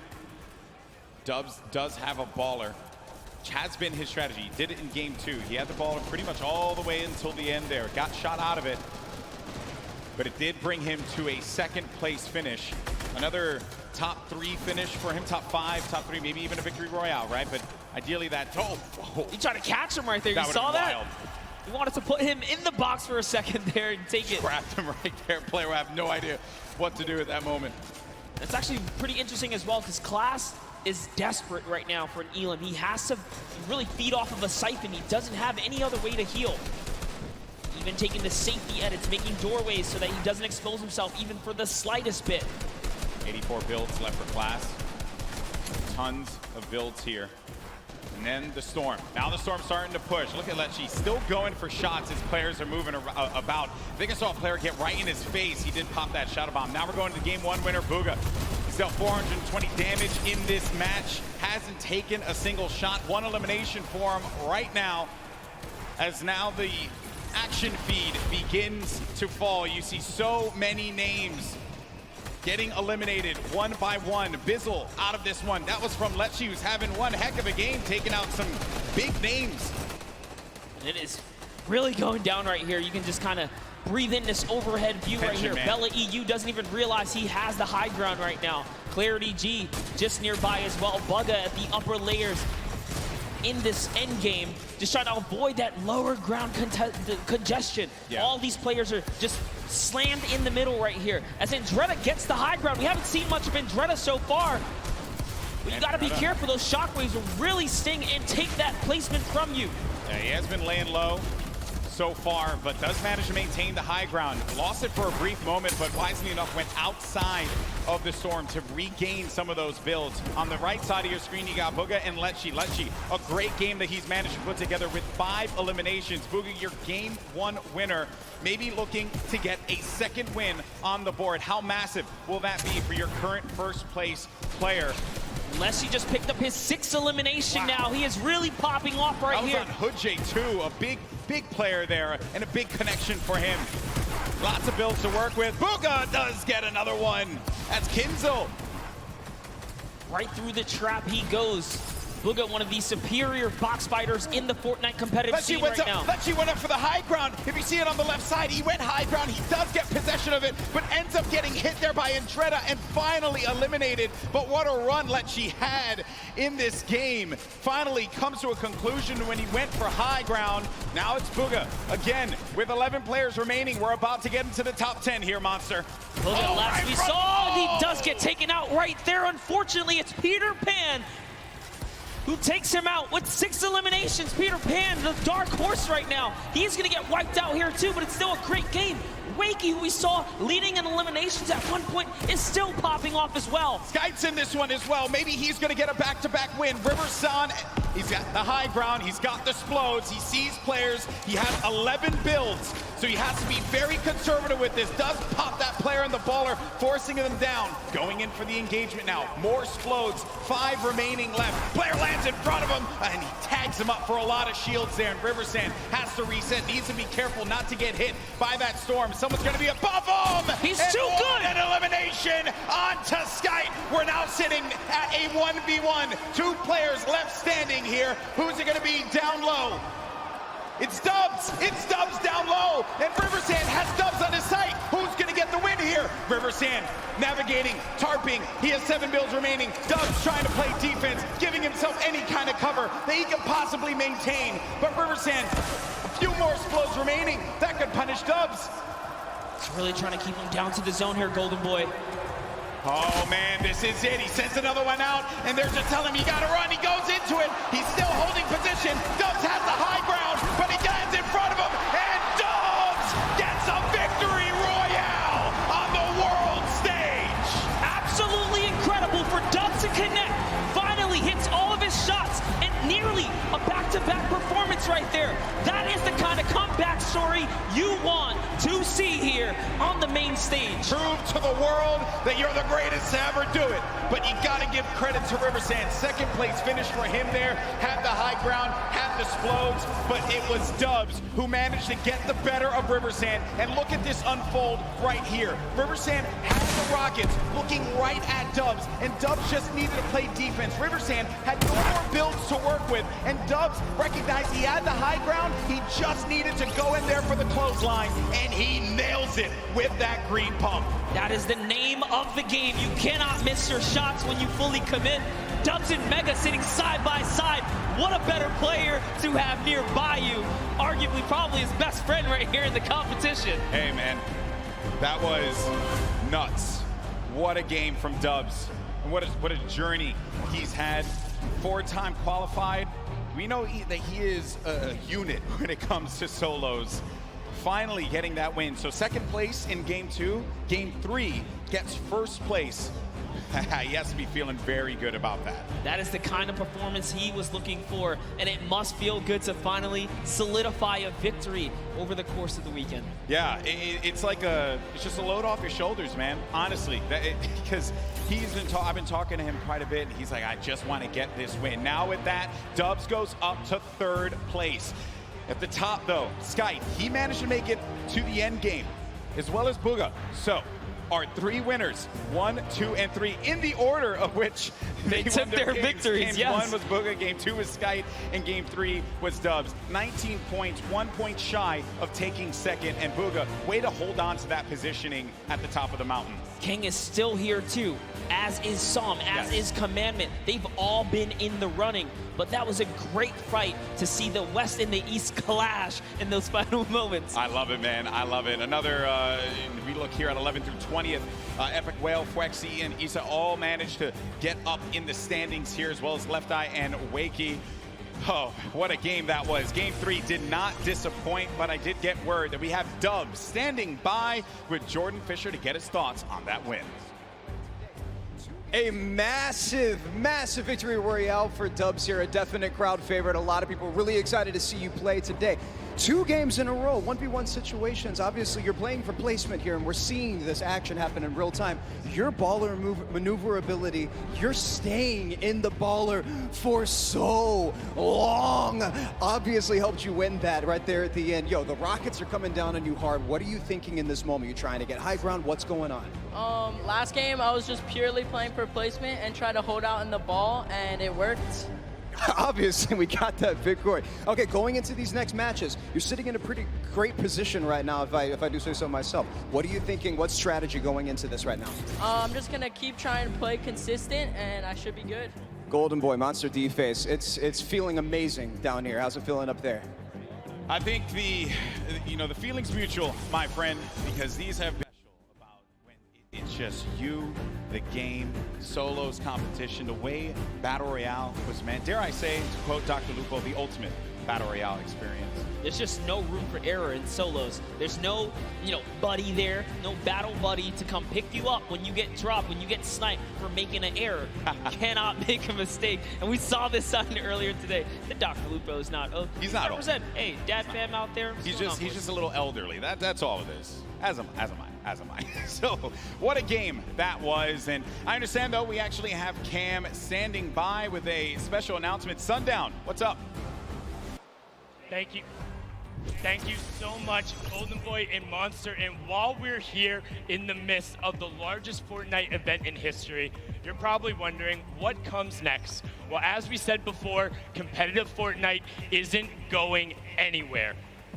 Once Season 9 wraps up and we move into our next season, we'll be debuting the Fortnite Championship Series. This will give players a chance to compete against the best of the best, where every single result matters, with a leaderboard to track results over the course of the season. Follow your favorite players on their quest to become the first season champions with millions of dollars at stake. Now, this is just a taste of what's to come, as we also plan on stepping up our competitive efforts across the board. So keep your eyes peeled for more news as you root on your favorite competitors in the back half of the matches. Golden Boy, Monster, back to you, gentlemen. Well, that's awesome. I didn't even know that was coming. Oh, look at you. That was pretty dope. Fortnite Championship Series? Can I just say, did you hear that? Every placement matters. Wait, is this something you guys have been wanting or something like that? I don't know. This is awesome stuff there. It's obviously not going to stop, and we're glad that that is the case. But focusing on what's at hand right now, Fortnite World Cup Finals here in New York City, and just a reset here. I'm Golden Boy along with Monster D-Face, and this has been quite the day. 3 games so far, did not disappoint. In Game 1, we ended up seeing a huge victory from Booga, who managed to pull it away in glorious fashion. And then Skype in game number 2, just outpositioning Dubs. But Dubs got his redemption and picked up a Game 3 win just now. He said with Jordan that he wanted to remain consistent. He's been playing the baller play. there's a lot of strategies that players can implement here in competitive Fortnite Monster. Yeah, you saw Dubs game 1 try to get a little bit more aggressive, opting in to take that fight over by the Greasy Lake, and it did not pay off. So he took his lesson, took his little, spanking, I dare say, right there. He's like, all right, you know what? I'm just going to stay away from that guy. You got to respect him on that rotation. He switched it up, and now he's finding himself in endgame. And that is the kind of adaptability you have to have as a Fortnite professional. Yeah, it's necessary. 4-time qualified solo player is Dubs. And what I mean by that, when he qualified the first time for this event right here, he queued up again. Each week the solos competition was available. Did again. And did it again. And then did it again, and then did it again. That's how good he was. Everyone doubted him. No one knew who this kid was. And then he shocks the world. That, my friend, is undisputed. But the next game is going to start up. Game 4 about to begin. New York City, come on, let me hear you.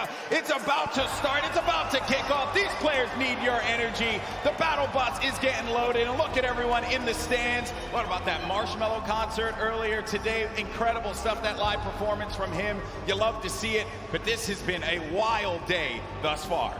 Now the question is, can Bugha, Skype, and Dubs continue to hold their lead? We saw King fall out of the running last game, and it set him back 4 placements. That's right. That's right. King is going to be someone we have to keep a keen eye on. Not a king eye, a keen eye on. Keep a king eye on him, too, because why not? a king out there. He really is, man. I think someone on the Fortnite competitive Reddit said, if you have that name and you take out a player like Tfue, you got to live up to it. That's you right. You got to live up to it. But there's the standings once again to get you all up to speed. Bugha still holding on to his first place position. Skype and Dubs right behind him. Dubs behind Skype by 1 point only, and this is the right behind him. Dubs behind Skype by 1 point only, and this is the spread of the island thus far. Paradise Palms, some players are going to start to land over there in just a little bit. Dude, Frosty Flights, what is going on there? I see 7 arrows or so just outside of where Dubs is currently positioned. Dubs, our last match winner, in great fashion. You can see he's playing the crack shot house here where tons of chests spawn. I'm also noticing over at the block, I saw another player there. I did not expect that, another body by the block, but he ended up disengaging out of there. And Clarity G off screen, Legendian as well. They're going to be some of the first to fall in game 4. Here's a nice little fun fact. 46 of 68 points were scored in the online opens through Dubs' placement strictly. So he definitely knows how to get to endgame. We already know him as one of the most mechanically gifted players, especially with his duo partner Mega, who, by the way, they're both qualifying. One of the only teams that are full qualified. And sitting right next to one another as well, as you saw when Dubs picked up the win. His first person to congratulate him, his teammate Mega. Now, Rux. There you go. That's what I want out of Rux. At the start, Arkram. That is a big elimination. Shaking the head, shaking the head. Feels bad, man. Oh, and when friends collide, ouch. Yeah, that is a rough one. Then you got Nix and Niddle. Nix, a Brazilian player. He was clinical during the qualifiers. Always seeing him in the top 10 each and every week that he played. Everyone in the region, everyone in the Brazil region knows how good Nix is. There's one player right below him, and maybe Niddle is going to experience that for himself. Nix does have that life lead here. We'll have that shield advantage. Niddle a little weak on the HP side as well. Listen, Nix is here to show why he's the first qualified solo and duo player from the Brazilian region. There's only a few players who have the title of being fully qualified or double qualified for the competition here. Nix is one of them. He's hearing all that movement up above him. Niddle does have the high ground for the time being. He goes in for the challenge, and that's Nix doing it for the region, doing it for Brazil. More cowbell, please. Nix versus Niddle. Nix comes out on top. He wiggles his finger at the camera and says, no, no, not today. Snobby Shores is his home here. And the good news is he won't get eliminated right away. After he does a little motion to the camera.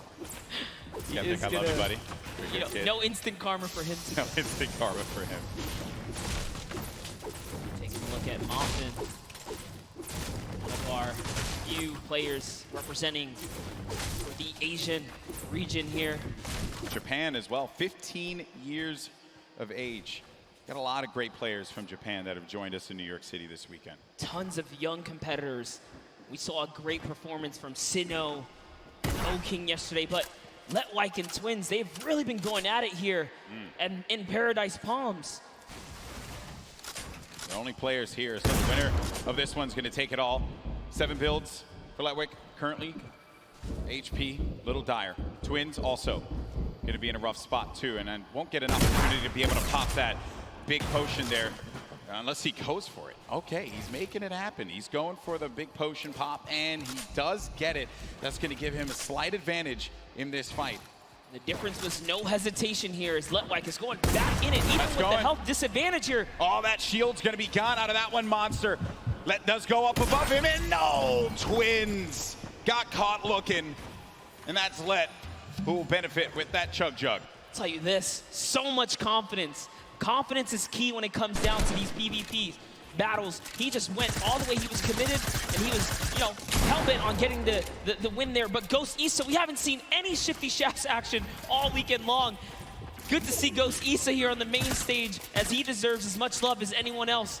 What's he gonna do? How's he gonna represent for himself and his fans? It's a battle, cross-regional battle here between Moffin and Issa. Moffin from Japan, putting this region on the map, perhaps. Issa, well-known player in the space. He's been at this for quite a while. Off screen, you just saw King's name in the action feed against Teak. Another shot, actually. Issa getting third-partied, and sometimes when you're in these fights, you just don't expect when another player, they're gonna hear the gunfire, so they're gonna try and push the fight, maybe get an advantage out of it, and it's Mega! Mega marches on in and gets the better of Issa. Now it's gonna have to deal with Moffin. Does not have that floor quite yet. Moffin's holding it down. Does he get the hack through? Moffin goes in for the fight, but that's gonna be another one. Number 2 for the Mega Man. We wanted some Shifty Shafts action, and we got it right there. They are just unfortunately in the warpath of Mega. He lands right outside of this area. Good on him to rotate through here and catch him off guard. Here's a nice little replay from That was Teak. That was King the taking out Teak. Yeah, the King elimination on Teak. Huge for him. All right, Unknown Army. We touched up on him in his past earlier today. At one point, he was actually somewhat shunned out of the competitive discords for being too aggressive. Little did he know that was the perfect way to find himself here at the World Cup stage, because it was all about pushing players and getting eliminations.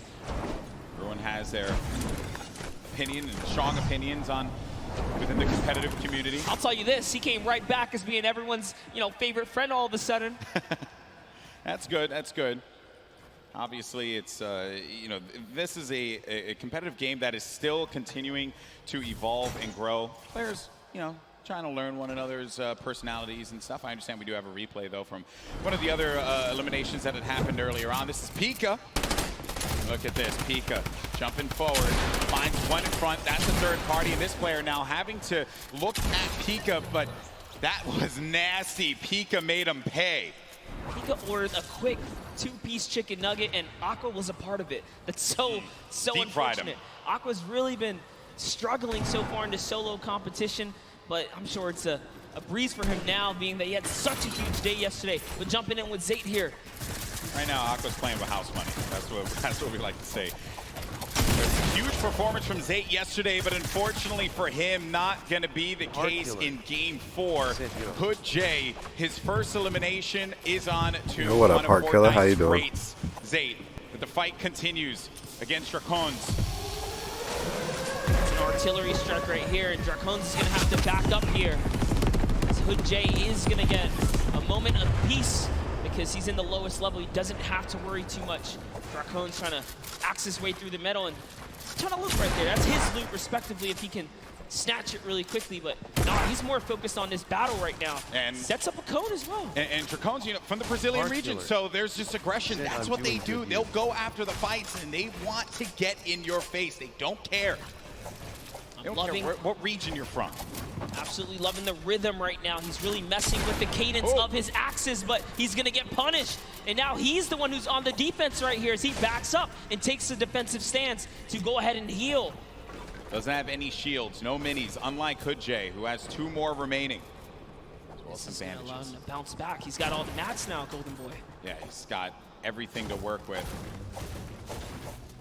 Sometimes you gotta go and just farm up, pick up as much as you can, or maybe even disengage from a fight. It may not be worth it. It's okay to disengage. Play the safe game. There's no reason that you gotta get aggressive, get in their face. We understand that is what the region likes to do, but in this instance, hey, you're playing for the long game. Yeah, and I talked with Macwood and Calculator in the Players Lounge for a while, and I asked him, what do you do if someone disengages? Do you respect a good disengage? And he says, depends, you know? If both of you guys are in a weird situation, they'll give it up. There's no reason for you to go for a fight that you're just not comfortable with. Crew, though, he's looking for a fight right now. Yeah, what up, Henry? Has his player playing a little defense, but he ends up getting tagged, and now it's going to be him on the back foot. I have no clue. Pop a mini.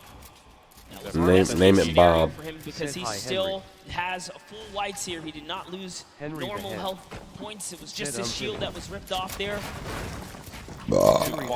Timmy. Your name says Henry. Who's Timmy? Pika. Get rid of the trees so that you can get above. You also get a little bit more resources out of this. Perhaps. Come on, Tfue. Oh, man. Played around the corner there. And then Pika. We need Tfue to make the end game, bro. Saw him move ever so slightly down low.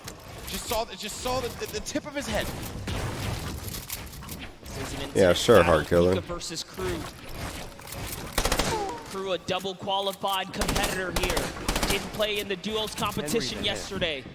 Said I meant COR the raccoon. And of the two, he's the one who just goes in. It's not the IGL. Oh, Timmy the raccoon. There you go.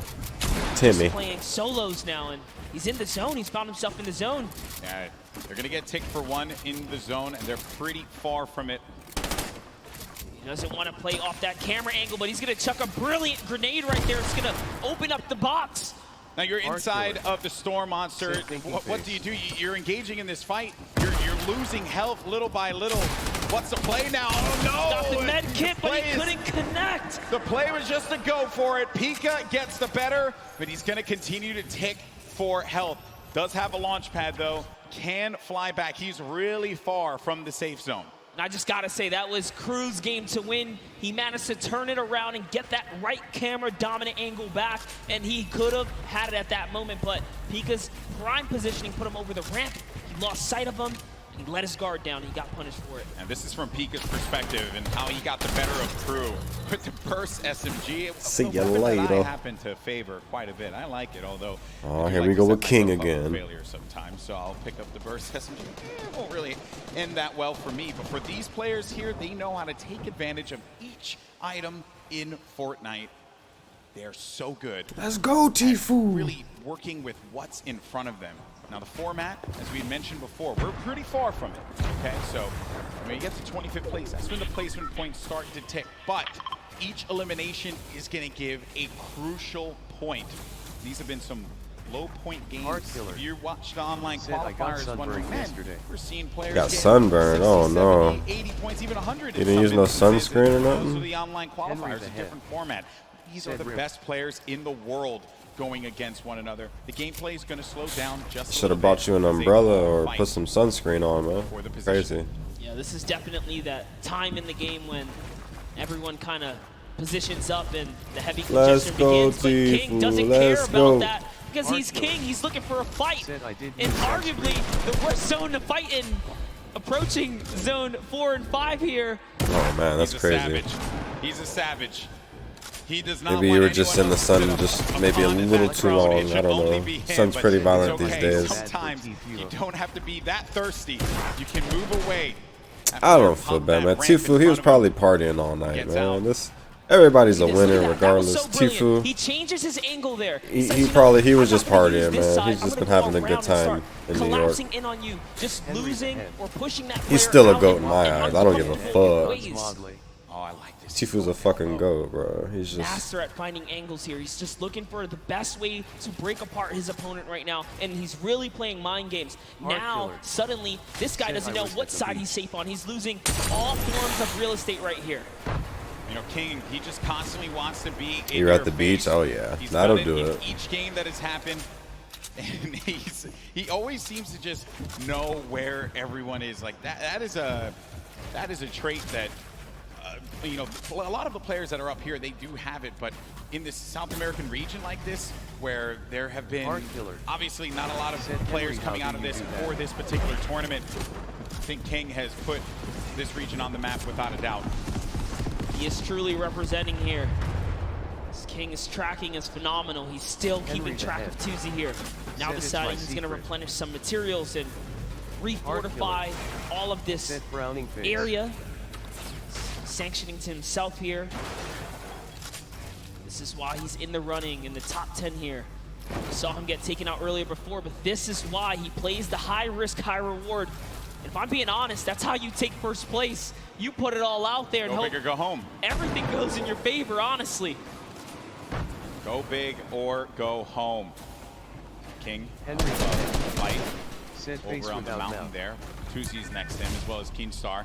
And King, he's gone. He's flying over to the next target here. He just doesn't stop. Into another box fight he goes. Boo, and now he's going to King. reposition here and set up for the prime push. This is ridiculous. Look, he's still going. He does not care, people. King wants to jump into your box. It's his box now! Oh, what a beast! What a beast! He's not here to play. Laser's going to go down. King. Bow down. We thought Booga was one of the best box fighters. Hold up, it's time to do some reviews here because King is putting himself on the map here. All I want, Bala, if you're listening, I just want you to do a VOD review of King, okay? Get us a VOD review, please. Hopefully we can just agree on that. Wild stuff, man. Gets the window, boom, right to the face, right to the kisser. He's already looking. What's wild about that fight, too, is a lot of players on the would right just stay is Tfue's stationary in point that of view. Storm was On the coming. left they is been just the content regular with World being Cup, somewhere safe in but He from had a target and he Tfue's just went stream. right for it. Incredible. Here we have Dubs now. Center zone. Still has a baller. Bucky still in the running here. Leshy also getting right next to Dubs. Also has a baller, so they're probably not going to get into too much of a battle, but who knows? Maybe they'll be Storm baller Surge buddies. is still a thing. Maybe there will be baller buddies. Maybe. But you're right, though, about the Storm Surge. You really are, because if you're not putting in damage, 0 eliminations for Leshy right now. How many fights has he actually gotten into? I didn't notice. LOL, this is why I have glasses. Minigun. That minigun goes right through your builds. Very powerful against structures.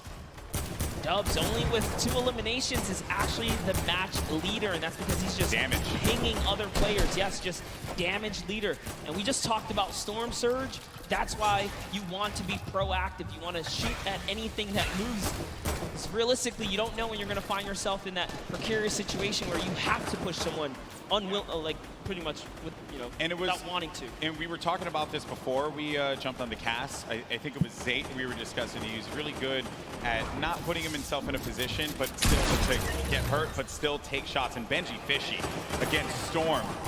First elim for him there. Saw that. He put the trap above his head through the window edit, opens it up and hits him with the pump. And now we're on his perspective. But as we were mentioning before, sometimes from a safe position, go for the shots. Go for the shots. Maybe you get a few ticks. Damage perhaps. And King, he's taking fights outside as well. King is still here to play Golden. Hard killer. 2 eliminations.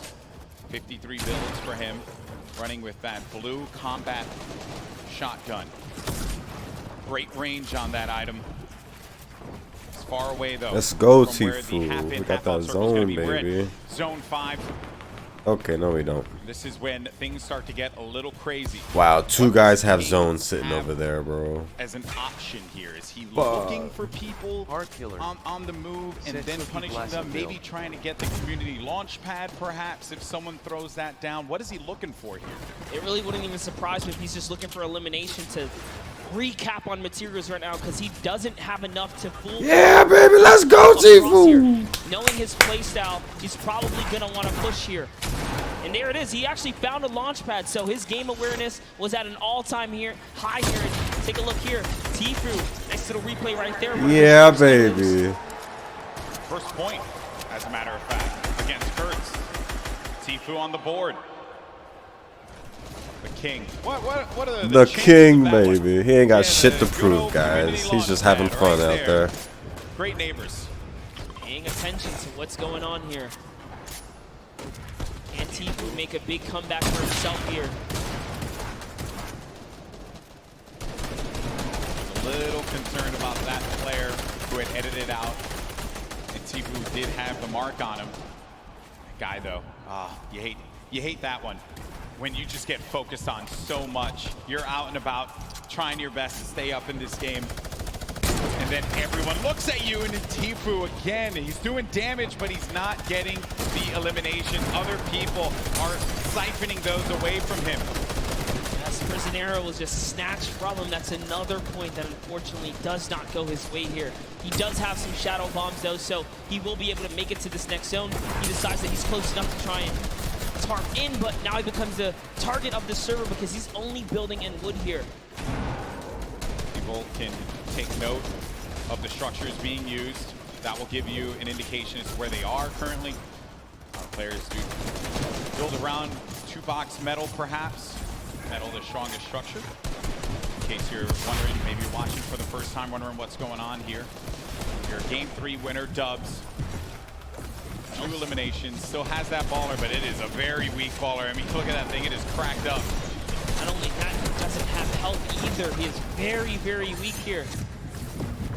He has tons of materials though. He just has to play for placement to continue to hold this lead that he has right now on the competition. King gets taken out by Mongrel, unfortunately, right there, and Bugga is still in the running here as he catches Flexi, and the kill feed is lighting up right now as players are dropping, and we're approaching placement points. He still gets here. fucking shot, bro. Like, this game is fucking crazy. Place, everyone's going to start to earn some points. Right at the side of your screen, 3 points for everyone still alive, but Dubs, and we mentioned it, that baller was in dire straits. It was not going to be able to survive another rotation, and neither was he with the HP that he had currently. Then the rotations, everyone's starting to move here. They have some shadow bombs. They're going to use those and get to the other side, get to the safe area, build around and protect themselves, and hope that they can continue to gain more placements as we take a look at the overhead. That's right. He was holding his breath because he needed to get that top 25. He didn't break it through in time. Everyone left in the game has already gotten placement points here, but you want to play for the next threshold. You want to continue to stay in this game here, as that's exactly what Tfue's doing with the Shadow Bomb, hopping around the builds here, trying to keep a low profile. Bizzle still in the running. One of the innovators when it comes down to tarping and pushing out with effective and clean builds. Just one of the greats of Fortnite altogether. On the side, I was looking at this fight between Ruxin and Riversand. Riversand went for high ground numerous times, and Tfue gets eliminated by Mongrel. And then Rux has high ground, as you see on your screen to the left. Then you have Bizzle still very much in this one. Takamura with more eliminations and earning placement points as more players begin to fall. And we're coming down to the final moments, Monster. That's right, we are. And we're going to jump into Takamura's POV here because he has 4 eliminations, and he doesn't plan on stopping. Not only Mongrel, because Mongrel catches Benji. He just got fucking pinched right there. And this guy's still on 3 HP. Shit. He is going to fall down, and he's going to get shot a few Rotations are times here. fucking crazy. For the high crazy. ground. He sees an opportunity. It's his to take. Now jumping over with Mongrel in the low ground. Boo, Mongrel, boo! You fucking killed Tfue. Fucking ass, man. In front of Mongrel here, coming down to the wire. Top 9 remaining. 1 in front of Mongrel. Does he get the elim? He manages to just get away by the skin of his teeth. And now Mongrel gets up to the high Fuck your ground. godlike edits, Mongrel, boo! You won't go out of the shadow state. He gets up top, but there's no one going to be there. There's a person all the way above him, knocks the structure down, and the player does manage to catch himself and maintain the high ground positioning here. We have some great players still left in this game, but Mongrel with 4 eliminations is looking for number 5, and that was on Nate. We're now down to the final moments. Top 5 Monster. He had to fully commit there. Those are the maps that he needed. He's still in the game here. He's going to go all the way for it, and that's a trade out with the 109.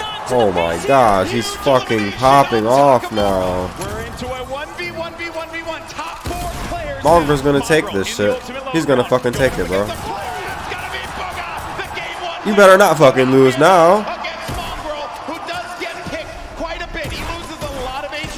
Oh. GG.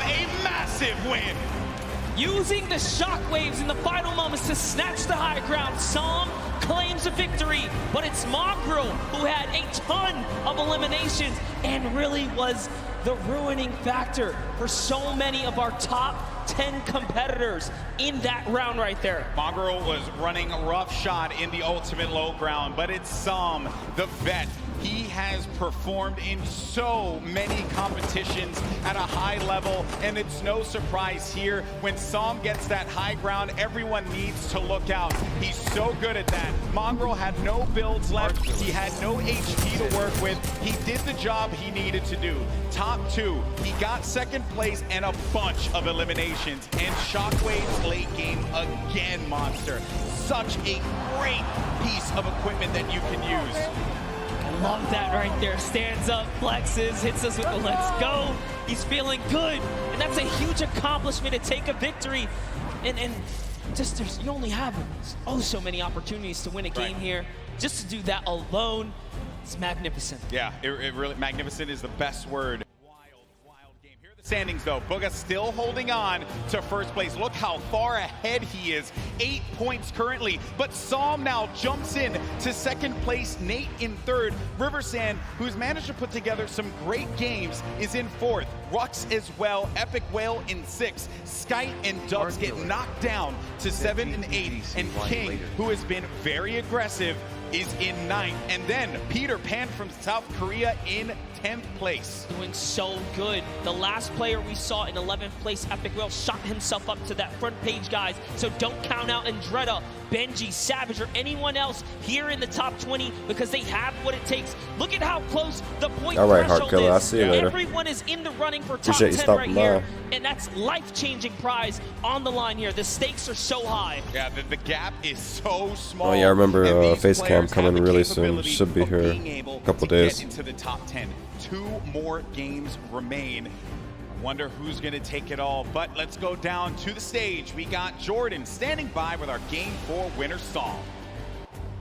And a huge Game 4 win for Psalm. Now sitting at second place in the standings. Feeling really, really good right now. We're just talking about that high ground take. You said I didn't think that it was going to work, but real domination right there at the end. What was your thought process going up against such a stacked final 10 people? I mean, some of the players that were there are all capable of clutching this up. After I got the high ground, I was just focused on playing safe, make sure I don't lose the high ground, make sure, no one influences up to take my high ground. And then, I let everyone on the ground do their thing, and then I clean up. And the cleanup was real. Back to you, Golden Boy and Monster D-Face. Always a pleasure to hear from Psalm, a veteran in competitive Fortnite and doing it once again. No shocker there.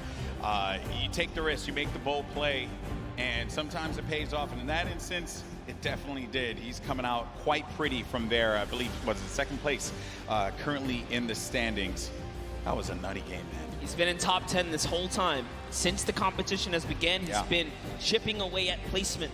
And that last one was a huge victory for him. And that is exactly what he wanted and needed here to keep him relevant. Yeah, so many great moments in that game. And while we had the best seat in the house, there were some moments that maybe we didn't catch. And the good news is we got one of the best VOD reviewers in the game. Balla standing by to break it all down. Thank you so much, GB. Yes, we have 2 games remaining, and it looks like Psalm and Booga repeating that first game success early on. They're going to move forward at the top of the leaderboard, but for now, we're going to take a look at some of Rux's performances and some of his shots that pushed him up to 5th. So while we roll these clips, Rux, in the end game, first, he set himself up brilliantly in the early game against Arkham. We've talked about Arkham a number of times. This duel has been going on every single game here. Rux takes the better of Arkham and gets the loadout that he needs to push on forward here with the infantry rifle and the combat shotgun and heals to boot. Only 1 mat remaining through this entire time. Doesn't quite get those mats after finding the elimination onto Core Gaming, so he's working through old structures here, other players' structures. And that's when you start going sneaky beaky mode. He stays crouched, make sure that no sound is coming through for that elimination onto Slaya. He had high ground in this position. A nice shot there onto Light. Unbelievable flick shot with the combat shotgun. And then this is when I believe it was somebody else took high ground here. Beautiful retake. It's Stompy. Rux brings himself up what up, Get into Wrecked? 5th place with that. We'll see if he continues to climb. But for now, we've got 2 more games to go. Gentlemen, back to you. Thank you so much for breaking that down, Bala. Rux, who has been time and time again showing up in the top 10. We always see his name, whether it be solos or even in duos, along with his teammate Pika. They always have great events. So no shocker there. But this is, what a wild ride, right? We've been on 10 weeks up until this point. All these players from around the world. I love looking at that top 10 as well, man, because it truly is a great international game that we have here with Fortnite. Yeah, you saw it unfold. Like, who would have thought King would be the man to show up today and be, like, honestly, the energy for the arena here, because he has had some of the wildest moments so far in his journey through this World Cup weekend. Yeah, that's right, that's right. It's been a wild ride here, but that's going to do it for myself and Monster Deface the Boricua boys. There we go, brother. Always a pleasure to cast with you. Now we're going to go to a quick break. When we come back, Courage and Dr. Lupo take the stage one more time, and then we crown our Fortnite World Champion. We'll see you in just a few.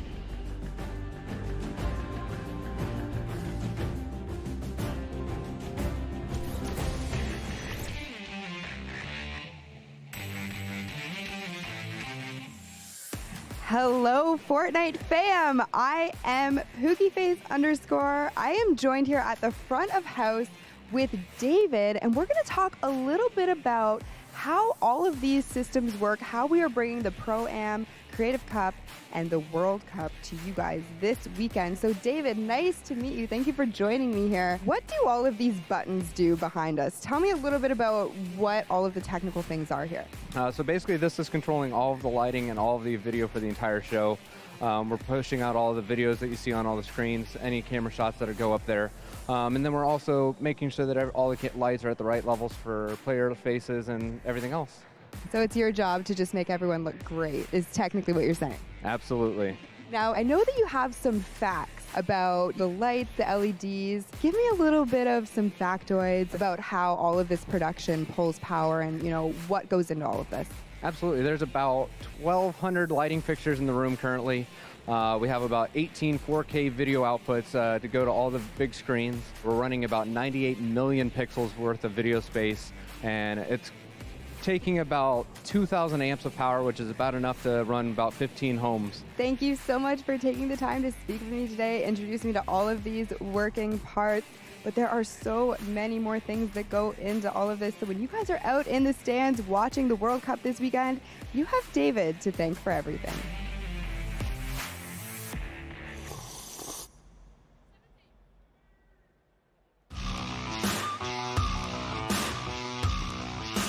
Dub said, look, I've qualified. I'm just going to come back and just flex on literally the entire region. It's ridiculous. I mean, the fact that you can be so consistently good in one of the major regions. The best of the best aren't concerned with just barely making it. They want to win every fight. They want every point. That's why he's in first. There's a reason he's one of the best solo players on the planet.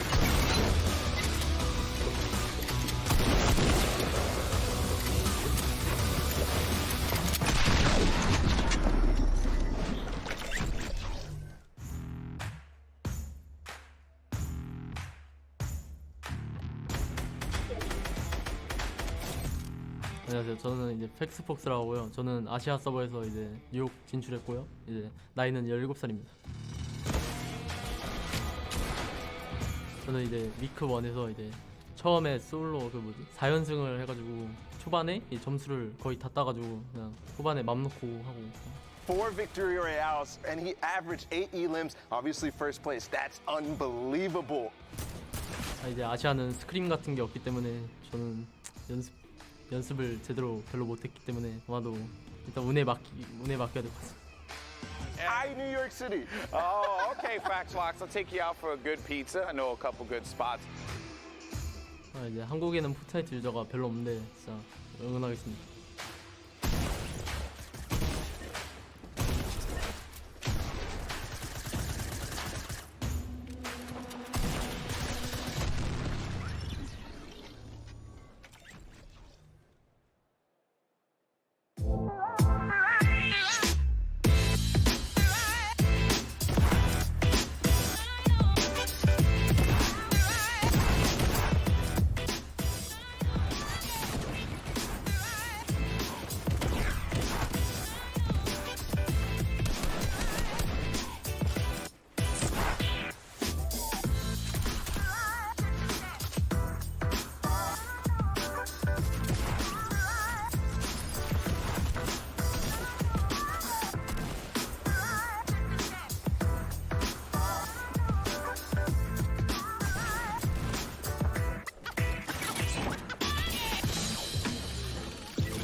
Hey Fortnite fam, BallaTW here to get in the nitty gritty of competitive Fortnite. The final circles in competitive Fortnite are packed tightly with both action and players, all fighting to get the victory royale. Let's introduce one of the most common techniques used to outlast your opponents in those congested final zones. What is tunneling? Also known as snaking or pathing, this is when you build a protected tunnel while running away from the storm and into the next safe zone. When these safe zones get so small, this becomes very, very important, as there can be opposing players on all sides of you. Here's an example of the most basic tunnel, the straight tunnel. From your base, you simply build straight towards your destination straight ahead of you, with a floor piece below your feet and above your head. This is the most basic and also dangerous version of the tunnel, since you're not covering horizontally. You're exposed from your sides. However, you save materials by doing this. The materials you spend covering your sides quickly add up.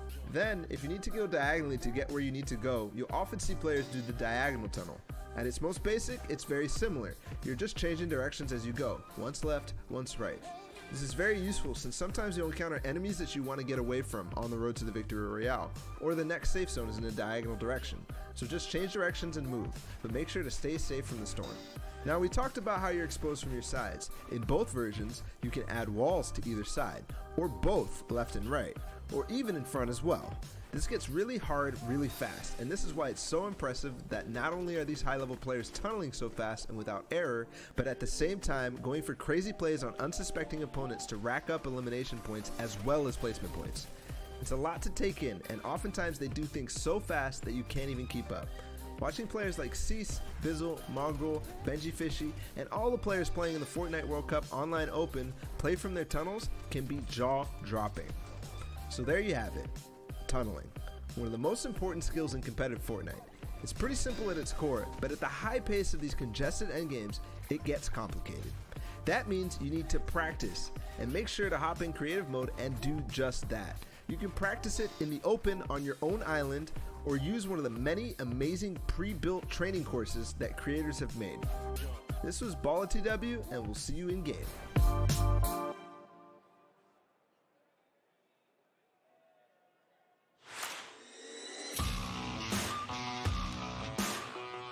My name is Turner, aka Tfue. I qualified from the North American East region. This is not. Wait. Trying to sneak him in. Can you get him to drop it? Oh my! What is that angle? He hits all of the shots. The day I qualified, I was pretty hyped. I didn't even believe it was real at the time. I don't know. I was just kind of streaming, grinding, doing my own thing, and I tried my hardest and succeeded, I guess. Landing all the way up top, drops him. 100. Follow through on the shot. Literally reading my mind.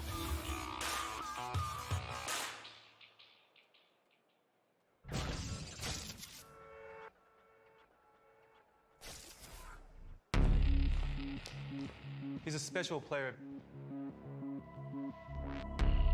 a generational talent. He has qualities that not a lot of young players have. So mature, so dedicated. Very rare to see.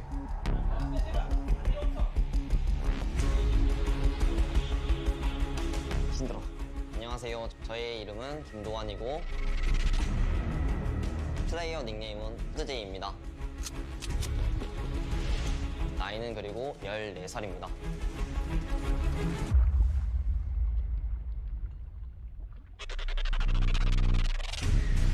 He's disciplined. Hoodjay drops down. He's focused. That was an ambitious play. He wants to push it. What a charge through the box in there. That's what he needs to do to become the best.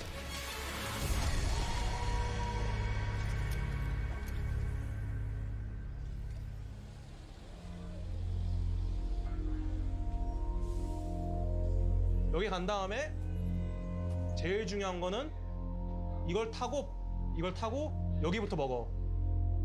요 지금 이쪽에 그 상자. I'm Juno. 이거부터 먹고. I'm the coach for T1's Fortnite division. 페이탈은 여기 안 밀어. 여기는 거의 완전. I first met Tfue when he was a free agent. 제일 베스트가 아이스크림 먹고 아이스크림 안 He's 다음에. the youngest player in our team. 저는 포트나이트 선수로서 일산에 있는 아파트에서 팀원들과 함께 구단에서 생활하고 있습니다. 야, 웃으면서 해. 놀거리가 가장 많고 저희 팀원은 가족 같고 가족보다 뭔가 좀 더 끈끈하고 좀 더 위인 그런 팀인 것 같습니다. 좀 무서워. The team really looks at Hoodjay as the little brother that everybody wants to take care of. 저는 일어나자마자 바로 옆방에 있는 연습실에서 포트나이트를 할 수 있다는 거에 대해서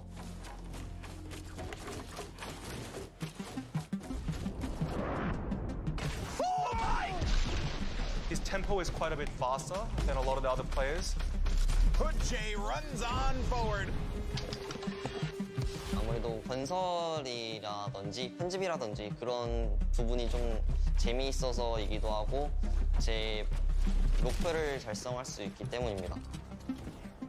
저는 포트나이트 게임을 시작할 때 이기자라는 목적으로 많이 시작합니다.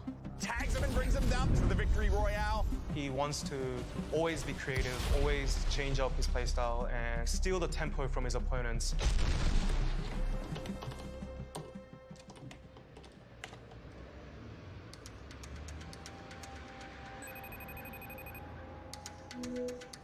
여보세요, 엄마. 잘 지내시죠? 요즘 어떻게 지내세요? 네, 걱정 안 하셔도 돼요. 제가 끝나면은 진짜 자랑스럽게 해드릴게요. 꼭 몸 관리 잘하시고 어디가 끝나면 바로 갈게요, 집으로. 네. 세계 최고 플레이어가 되고 싶은 이유는 아무래도 부모님인 것 같습니다. 가끔씩 부모님이라는 생각이 가끔씩 들어서 그게 동기부여가 되지 않나 싶습니다. Hoodjay hasn't realized how talented he is just yet. I am just so impressed with what I'm seeing here from Hoodjay. He has that potential to become the greatest of all time.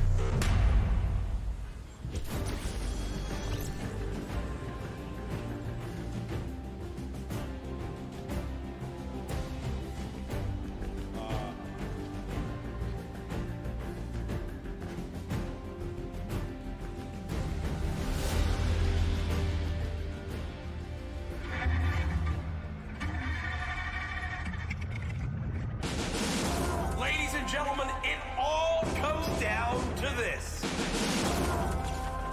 Millions watching across the world. On the biggest stage. Every single player out here, an absolute gamer, Jack. We've never seen anything like this.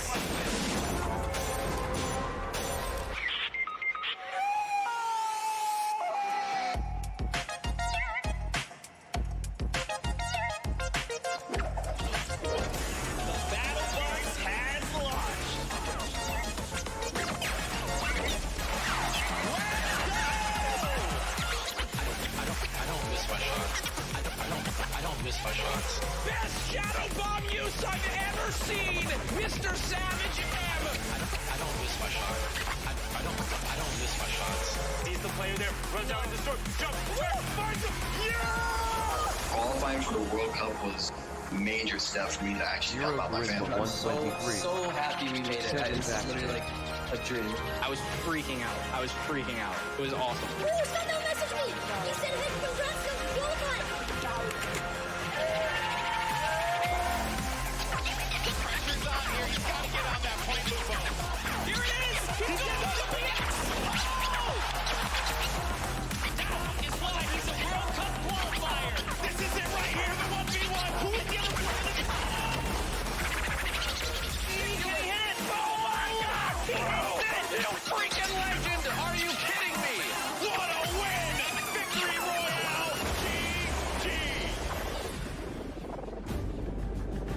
Ladies and gentlemen, huge shout out to Mike Realm spinning over there, guys. Give it up for him.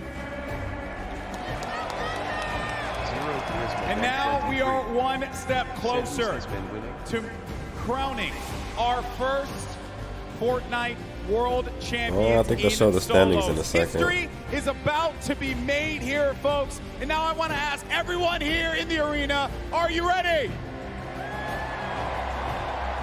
Let's do it one more time. I'm going to ask you again. Are you ready? Let's send it over to your casters for the last two games, Courage and Dr. Lupo. Over a year ago, the Fortnite World Cup was announced, and here today it culminates in the final two games of the solos competition. $30 million in prize money this weekend, and in two games, Dr. Lupo, we will crown another Fortnite World Champion. We've seen a ridiculous number of plays from everybody on the field. Yep.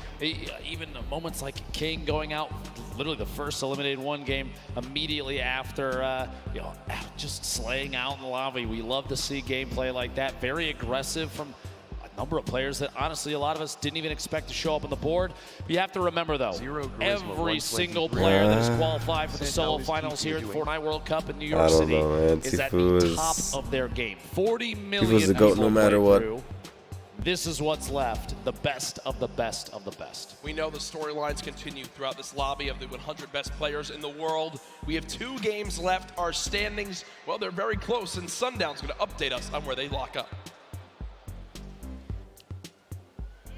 Thank you so much, Lupo and Courage, with only 2 matches left to decide who is the world champion solo player, who is the best of the best of the best. We're going to take a look at what the standings currently look like and what needs to happen. So the first thing you're going to see right away is the runaway train Bugha up top. I doubt One it, victory man. royale, leading the pack with 15 eliminations at 37 points, 8 points clear. But we talked about it a little bit yesterday and a lot during the qualifiers. What is a reasonable game to expect? We've seen a lot of the victory royales today actually coming from more passive players. They've been getting around 11 to 12 points apiece. We've been seeing high volume eliminations happening in the early and the mid game. But right now, looking at this board, Peter Pan sitting in 10th place right now is just off of the mark. He's 16 or 18 points off.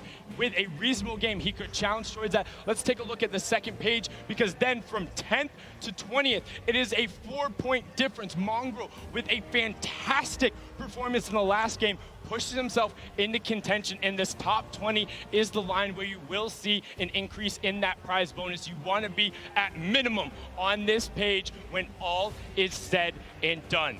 2 matches are left. We have already seen world champions crowned in creative and duo. Who will be the ultimate victory royale and who will take home the title? We're going to throw it back inside and see the final 2 matches. Lupo, Courage, let's take it home.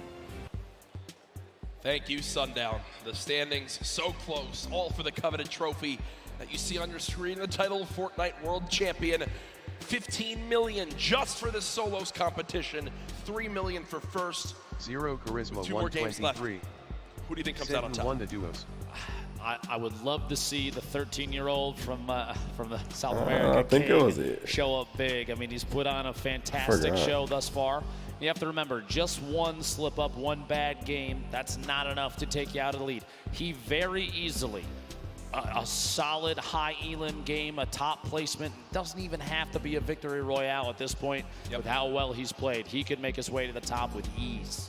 Can anyone catch Bugha at the top of our leaderboards?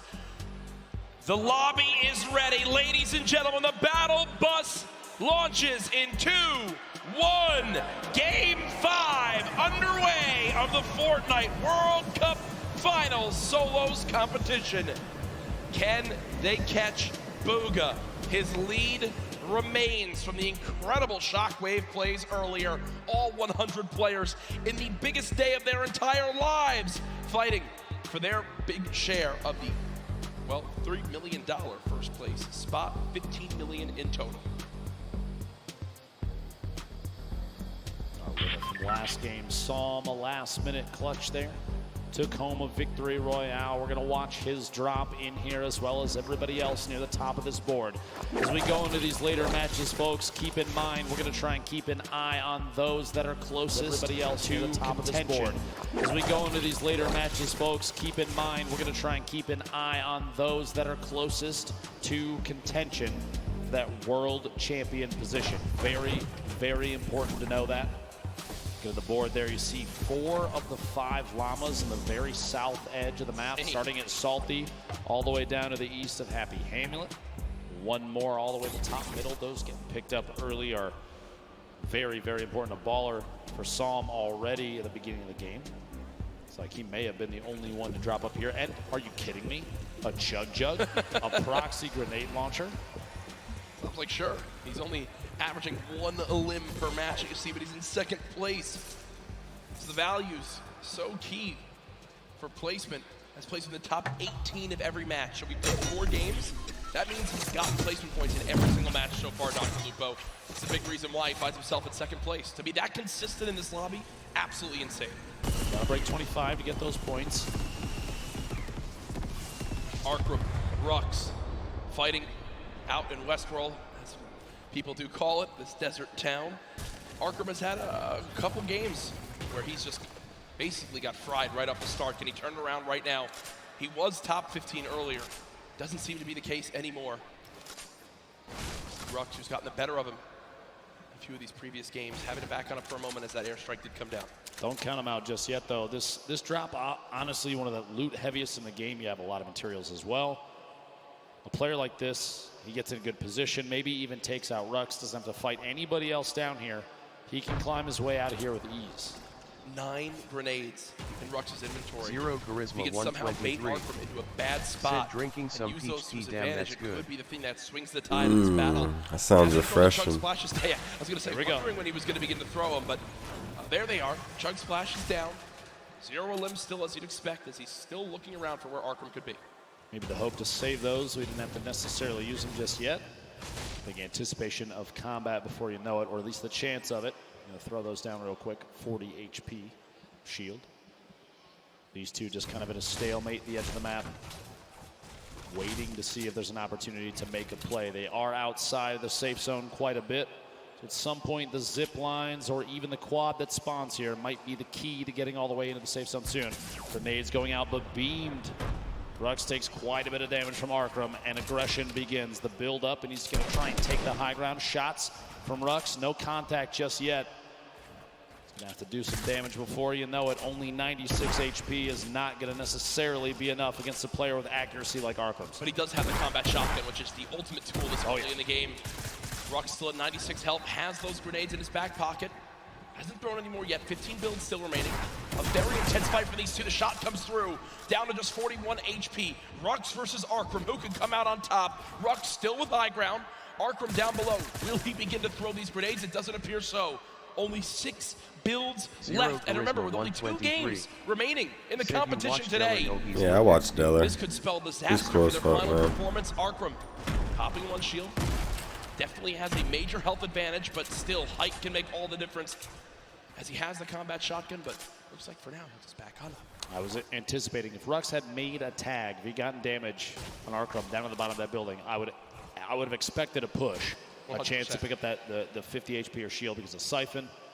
No damage dealt there, so Rux decides to opt his way out. King, one of our high Elim players, 35 HP, gonna try and get that med kit off, but he can't quite. Time to fight it out. A little bit of a build battle and see who can take ownership of the walls. King building up and layering yet again. Oh my goodness. The shockwave. He's actually going for it. Are you kidding me?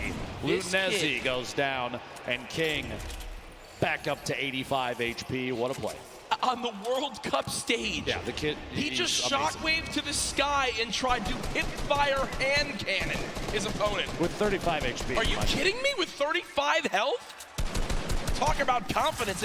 It's such an insane play that it catches the opponent off guard. Stompy trying to push on in. I believe this is Dubs on the other side of the wall. Stompy gets the wall, gets the elim. Down goes Dubs. And also in the elimination feed, Aqua, our Fortnite world champion from yesterday, has eliminated Tfue. Match 5 out of 6, 1 left. Those players, the 16 that have already been eliminated, they still have 1 game remaining. But our current leader on the standings, Bugha, down in Lucky Landing, gonna make a rotation away. Avoid any damage. Zero charisma, the most important thing is getting ahead of the game here. Looks like young the ninja. Storm is pressing on in. He's only against 1 other player down here in Lucky. So the opt to rotate out to the west towards the river, probably the best one in this situation. Doesn't want to get challenged. He's got a free rotation up now. Slip is right there. Without realizing it too, he is relatively close to 2 llamas in the south edge of the map. Wonderful spot, either of them, one on his left, one on his right. I doubt he will since he's going through the low ground, but Bugha, so far, Ben, 3 out of the 4 games has been fantastic performances. He had one where he dropped off early. Remember, he, was eliminated within the first 10 players in the game, but still keeping his lead because of how well he's performed in the other 3 games up to this point. Teak did show some aggression there for a moment, but decides, nope, I'm going to fall on back. Don't want to take this 1v1 out in the open. Would rather go continue to loot on up, earn more materials because, hey, 45 builds, you think, that's a lot, but not in any case in a competitive lobby like this. And, well, since he fell back, he's able to get himself a combat shotgun. Feel good about that. Clicks in the feed, picking up an elimination on Nate. Down to 81 players remaining as this first circle starts to close. 52 seconds left before that happens. And this first zone, very central on the map. No super drastic rotations need to come on through. Here's a replay from earlier on of how Aqua challenged and eliminated Tfue. Tfue goes for the slurp, Aqua gets the floor, and Tfue stands no chance, can't even fire a shot. And there's the frustration from Tfue, as he knows he has not had the day he's wanted. One of the biggest names in competitive Fortnite, one of the winningest players of all time, getting shut down here at the Fortnite World Cup Solo Final. I would say it's definitely a different playing field than a lot of these players are used to, no matter where they hail from. Because it's the first time that we've had multiple regions from the entire world all play within the same lobby, the same setups. It's all on land here, so it's just a different scenario for everybody. Especially on top of that, if you have younger players that have never had land experience, nerves could potentially play into it. But she pushes into the box, gets inside, and the elimination. Robams goes down here in Neo Tilted. And I like that a lot from Lechi, right? Because he's got 200 HP. He's already done a lot of damage to his opponent. He also does 23 more white damage, HP damage to realize, wait, I have a major health advantage as Bugha begins to dance on the main stage. But he pushes on in, forces the play, and says, you know what, if you have a trap, I'm still going to survive through it. You're so little HP that I know I'll eliminate you, even if I take 150 damage from the trap. Bugha, I mean, I guess this is kind of the mindset he has right now. I'm in first. I've got shadow bombs, I've got a launch pad, I've got everything I need. Banny, if you want to play this game, bro, you can play this game. But Bugha dances, and his opponent says, no, thank you. No dance battle for me today. I'll back on up. It's enough to pressure him to rotate. Imagine away. dancing and scaring away your opponent. That's when you know you're good at the game. Whenever you dance, you scare me away too, Jack. Don't worry. 73 players remaining as Cease picks up an elimination. A reminder on the right side of your screen, the format for the day. Match 5 of 6. We have 10 points for a victory royale. You make it to top 5, it's only 7. You make it to top 15, that's 5. Top 25 is 3. And every elimination on the board is an additional point. And also keep in mind, ooh, a big 46. The white damage, a good signal for Bugha that player most likely won't challenge unless that's the only thing they have left. No pressure there. Is an opportunity to just rotate away cleanly. Another thing to keep in mind, you see right there, 40% extra materials when farming. You also have a max count of 500 of each material type. So you cannot carry 1,000 wood or 999 wood, 999 brick, 999 metal. No, it's 500 of each material type. Players building inside this new structure, the corpse of the monster that our glorious mech defeated to save the Fortnite island. Hashtag team mech. Ooh, a solid hit there. Scalar gonna pressure from above, knowing that ramp was closing it off for just a second. Gonna try and take the wall to edit from above. Surprised he's not throwing a stink. Doesn't own it just yet. Very good question. At some point, that's gonna have to come out. Maybe pressure the player off of that campfire. Still can't get it. There it is. Still can't get it. These stalemates for taking walls, one of the highest pressure situations, because you're on the verge of a box fight in which your opponent, you know they're going to push in. They have a trap that might take a wall and place it. Go shotgun shot 160. The blue pump, very, very powerful. That's a 160 to the jaw right there. That's what people missed about the pump shotgun when it was vaulted. As we all know, recently was brought back into play, and for reasons like that, so good in the up-close fights. It's, for a lot of people, the one spot where it just completely outclasses all other shotguns. Obviously, we have 4 shotguns in play right now in competitive Fortnite. Storm Surge did pop up, but it went away almost instantly as this lobby has dropped a little bit quicker as things have gone on. People maybe getting more desperate, challenging more early game fights to see if they can get an advantage. Sam, who won our 4th game, using one of these big shields, and look at the inventory right now. Big shields, chug splashes, and I like that a lot. Sam at first decides, you know what, let me use this big shield. I'll get the full 50 health out of it. But because his opponent interrupts it, realizes, well, what's the lesser of 2 evils? That is popping 2 chug splashes, giving myself as much health as possible, and not playing greedy. I like that from Sam, a sign of a veteran player. You got to take what you can get, and that's a perfect example of it right there. At this point, he's waiting to see if there's an opportunity to sneak a shot through on the surface inside that ramp. He doesn't own it. Every time he does a little bit of damage, he has an opportunity to replace it, and he does, in fact, take it. Push on through, get the wall, goes for the edit, but a big shot from the other side, down to 71. Those chug splashes coming in big. He might have to wait, though, that last one. Don't know if he'll have time to use it. Pressure from the player inside. Rotating down, immediately popping a hole out and getting in his baller. Opts to not take that fight, and probably a very good call, seeing as how he took a ton of damage on the inside where he had a chance to move away. 110 total now. The baller's full HP, though. Here's Riverson, that legendary bolt sniper rifle. 175 total health to take a bit of damage right there. Often set up on the left side of your screen in a metal box. Really, no one can be challenging that. Fully built metal. It's just something that when you see it in competitive Fortnite with how little ammo you have, you're basically like, all right, I'm not bothering you. You're set up. I'm not bothering you. Just don't peek out and shoot at me, because it's almost impenetrable, it feels like, with how little time you have to shoot and how little ammo you wind up having in these games. A replay from earlier on. This is Smeeth in another one of these close box fights. Gets that ramp. Tries to challenge forward. Basically edited into the opponent's box. That's Hood J. And will get the combat shotgun. So a major upgrade from a common tactical shotgun up to a combat shotty. And I'm sure everyone that plays Fortnite knows just how good that is. But back over to Riverson, who's, well, rolling on through the river. I just have to say, I'm a little surprised that he opted to take the bolt over the Shadow Bomb. Looking at late game Fortnite, especially in competitive, oftentimes you see stacks of players on top of each other and no opportunity for a snipe. The Shadow Bomb is going to be a mobility he's not going to have. The baller's gone now. Yeah. Inside this box. I don't know why he didn't take the Shadow Jab. To be honest, I think Riverson viewed that as, all right, I have this baller. I'm going to play around the baller being my, well, Shadow Bombs for this game. And that's not the case. That was what just happened was the worst thing that could have ever occurred for Riverson. His baller's gone.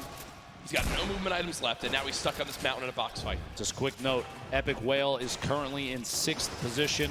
Riverson in 4th, so this is a battle at the top of the leaderboard, stuck inside a box. Back and forth. And Epic cannot quite find the target. Riverson picking up a big leaderboard elimination right there. That is a moment That's where I huge. think nerves gets you a little 100%. bit. You mentioned top 6. He's thinking in the back of his head, if I have a good game here, we're moving into the $1 million prize pots. And instead, Riverson wins a fight that looked impossible to win and is now set up on top of a mountain with near max HP. Real quick look back here, Plug, our current leader. Look at the shots through there. Little shakes the hands off a little bit, blow off some steam as an arrow goes down inside. Very, very accurate player, Booga. See Bizzle, the top left of your screen, one of the more well-known players. Like you said, one of the most consistent players, Jack, in all of Fortnite that we've ever seen. With the speed of the builds up here, Booga gonna try and get a little bit of a higher view. Doesn't want to be stuck down too low in case there's players rotating. Maybe some shots on the baller soon. There's pressure being applied on others and ops into that fight as well. And if you look at where Booga is right now, on your minimap, the closest player on the west side of that zone, safe, and everyone has to move right towards him. Also, 6 minis, near max builds, 4 shadow bombs, 2 launch pads, a shockwave. Booga knows what a fantastic position he's in. If he can make it to late game, he basically has guaranteed placement points. Peter Pan making his way through here. A little bit of a leftover collection. Gonna have to do some picking up in the inside. Pretty lucky finds in the inside here. Quite a few materials. Flint knock. He's got to redeploy a ton of minis. Pretty optimal loadout for both mid-range, up close, depending on who's pushing him. Yep. Positional wise, no launch pads, but a slipstream. No shadow bombs. He does have the slip, but as soon as he's away from that thing, flying, he can establish a base, but making a move after that's going to be tough. And he is getting attacked from literally every angle on the way in. Players from all sides taking shots. He's going to have to try and push his way through for an elimination, or get out of this area almost immediately. What a tough spot to be in. Shots from both sides. Puts the trap down in anticipation of somebody pushing in, and literally cannot keep the walls up enough. And that's the downside of being one of the last players to rotate from outside the zone. Everyone who's set up, including Booga, knows, hey, we just spray anyone. They've got to come this way. They're going to be floating right at us. If the whole lobby shoots at them, one of us is bound to get them. We're all going to get damage tags, and when the Storm Surge just popped up, everyone fiending for a little bit of damage to keep them above that threshold. Thankfully for the players in the lobby, only 2 more people need to drop before Storm Surge goes away, so don't think it'll come into play too much. All I can imagine in a situation like that right now is from the Pro-Am, Tim the Tatman getting shot at from multiple sides. And, yep. It's just... Yeah, that was funny. That was funny when... You were one of them, I think. Yeah, no, my teammate Sean eliminated him. Tim, we beat Tim the Tatman on LAN and outplaced him as we take a look at players stacked up all on the west side of the zone.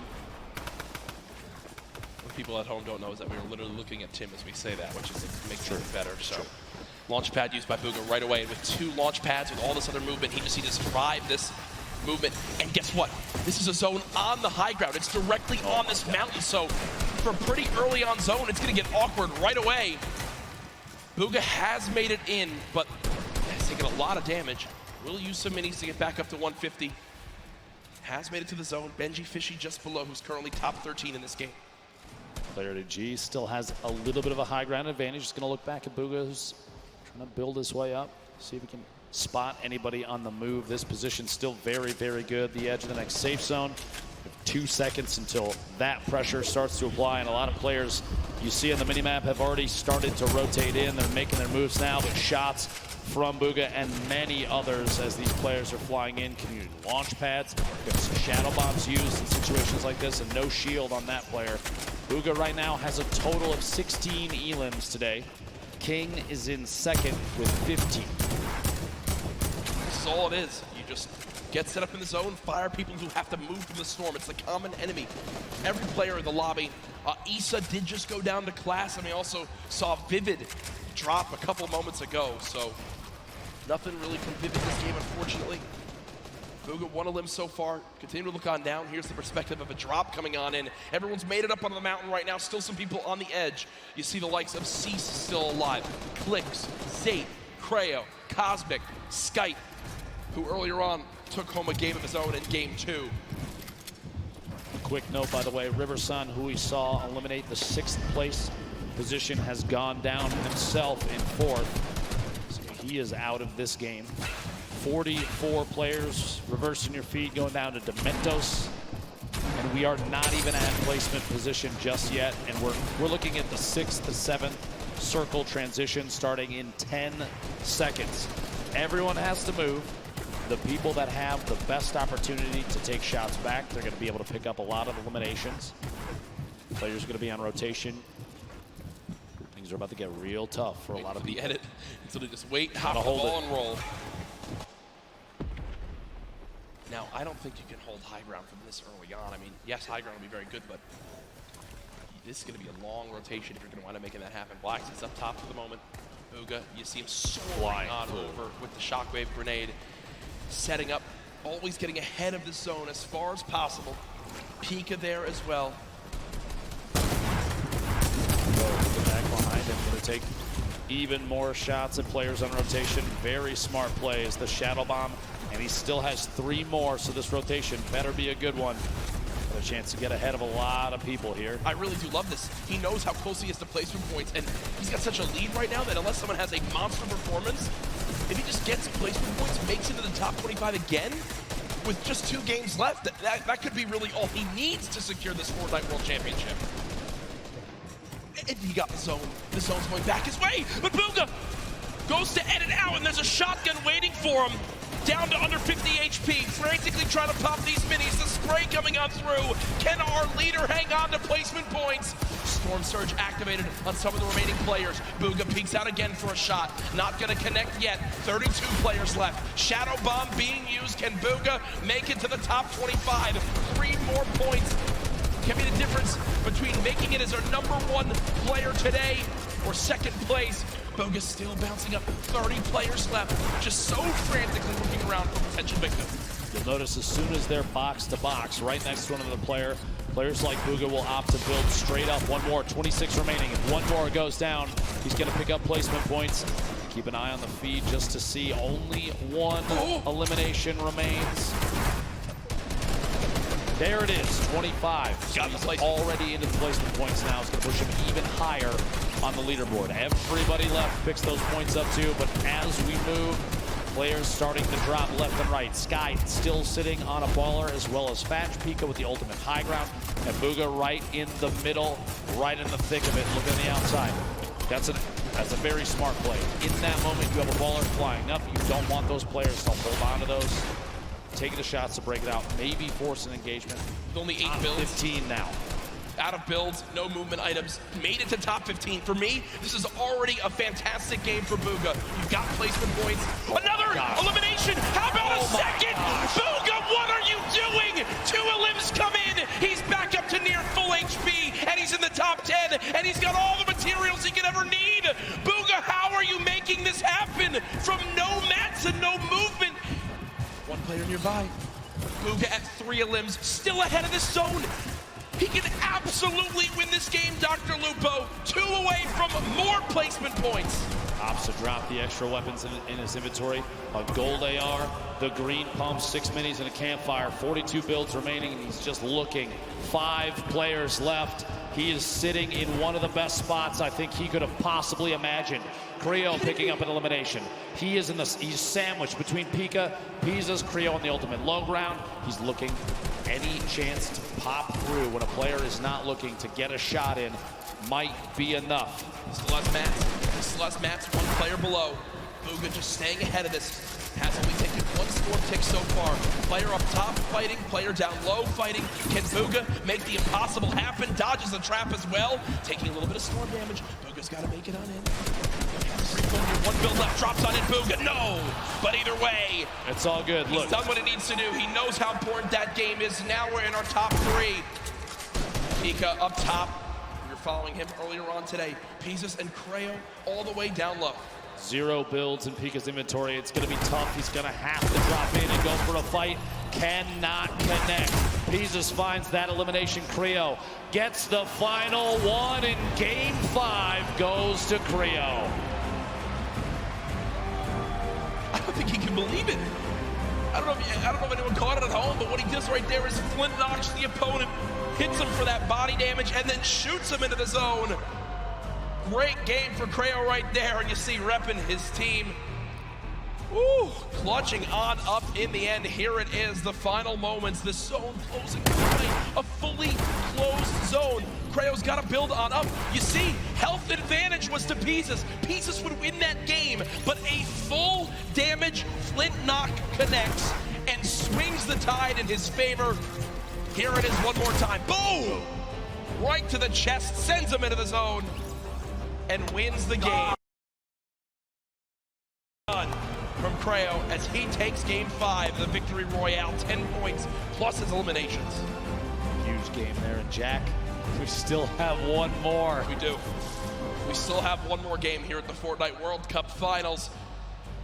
I don't see any way that Booga's fallen out of first with that performance. He absolutely popped off. We're about to take a look at our standings, but Booga may just be in a position where all he needs to do is find 1 or 2 points, and there it is. My 1 or 2, are you kidding me? Ladies and gentlemen, Booga sits atop his throne, far and away in first place. He is 1 game from $3 million. The most eliminations, tied for the most victory royales, by far the most points. Booga has put on a show and is nearing the title of Fortnite World Champion. Here's a look at the remainder of your top 20 there. 17 points. That's what you need to break into the top 20, Jack. Yep. But even then, you're still 30 points away from first place. You need a 20-plus elim game with a victory royale and 0 from Booga. Good luck, have fun, but we do have Jordan Fisher on the floor. Again, another stacked lobby right here at the end. Yo, hoping for some lucky health ticks in your favor, and that happened. Thank God for the best reaction for the wins so far today, in my opinion. Where's your headspace at going into this last game? Right now, I'm on 3rd. I just need to clutch up, make sure that I don't make any dumb plays. I just keep calm and keep how I've been playing. Well, it's great work. Fantastic job. Great victory royale. Back up to you guys. Great to hear from Creo right there as he takes game number 5, the nerves in those final moments. You saw the celebration. I think he even almost couldn't believe how it all ended on up. But victory royale, you know the difference between 21st and 20th is over I don't even know. $60,000. And a win like that, with how close the standings are, could make the difference between earning $50,000, which is still great, but $112,000, which is to follow. But we're not quite ready for Game 6 yet. We do have Balla over on Unreal Island with some analysis of Game 5. Guys, I do have that, and what a performance here from Booga today. Every single game almost placing consistently in the points and finding himself some eliminations as well. Only falling in that second game early on. We're going to take a look at some of the eliminations that led him to a top 5 finish here. Booga, first off, breaking the baller on the side of zone, making sure that he knows exactly who's moving in. Why is he moving in with the baller inside of the zone, inside of the center? And then as 77 for Tfue. Absolutely amazing job by Booga there. He actually got into the top 5. Well, I mean, at least he's going on with 50 Gs no matter what. Plus all the other performances, other placements in that match. We've got only 1 match remaining. Just like you guys said, it has to be a big one for somebody to overtake Booga. Henry the Hen said rip. Close us out. Thank you, Balla. As you know, here this weekend of the Fortnite World Cup, but it is not the only thing that people are excited about with Fortnite right now, Dr. Lupo. There's always so much going on, and I'm sure a lot of people in this sold-out arena know this week it's time for a new season. And yes, indeed. You guys want to see the first tease for the new season of Zero Fortnite? Charisma 123. Said Bo's gonna win. I guess we should show it to him. I have not seen this before. Oh! All that Epic told us is think back. August 1st, 2019, the next season of Fortnite. Yeah, Booga's probably gonna win. Is that what I think it is? Is that what I think it is, Dr. Lupo? CD in the 3rd, I bet, is going nuts right now. Jack, Dusty Depot, Ladies and gentlemen, are you guys excited for the next Fortnite season?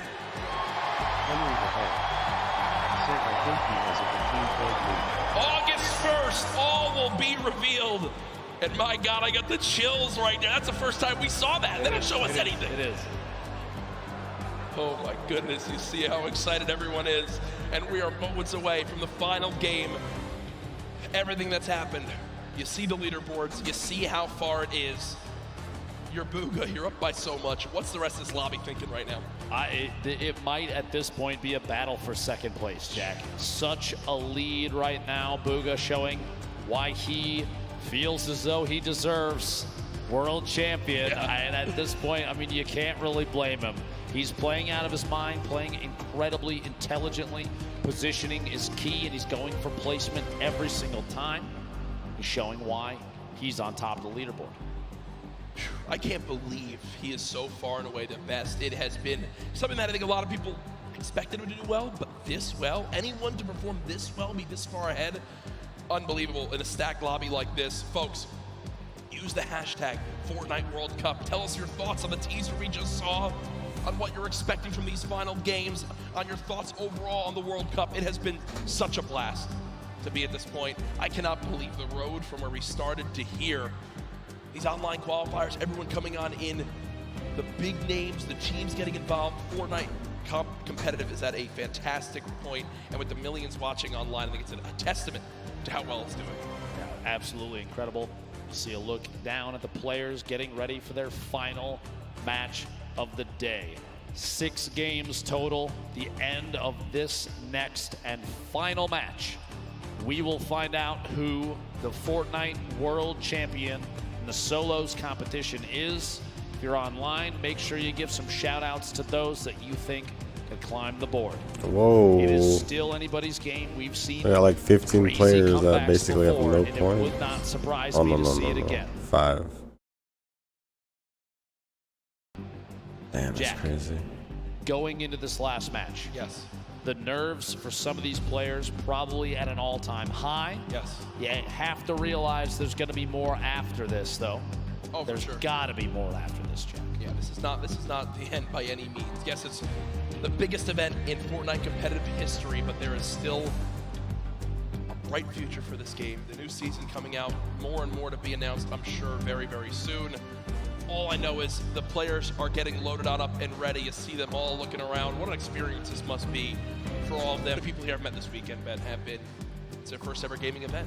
You know, not a lot happens in the Northeast because of, well, to be quite frank, how expensive it is to run events in this area of the country. But Epic do it, and they did it in style. What a fantastic venue. The marshmallow performance earlier. I saw how excited everyone was outside at the fan events too.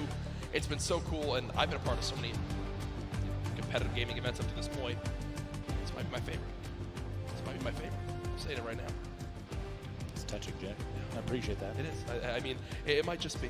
And that's all I know. I keep looking around, seeing everyone just excited, flowing back on in after the bathroom breaks, waiting for this last game. We appreciate your patience as we just get the lobby all set up. Want to make sure everything's all set and good to go. Remember, after this ends, if you're in the venue, don't just rush on out to get home and go back outside of the fan experience. We're going to crown our champion. We're going to crown our world champion. You want to be here for that big moment. Congratulate them. Celebrate the achievement.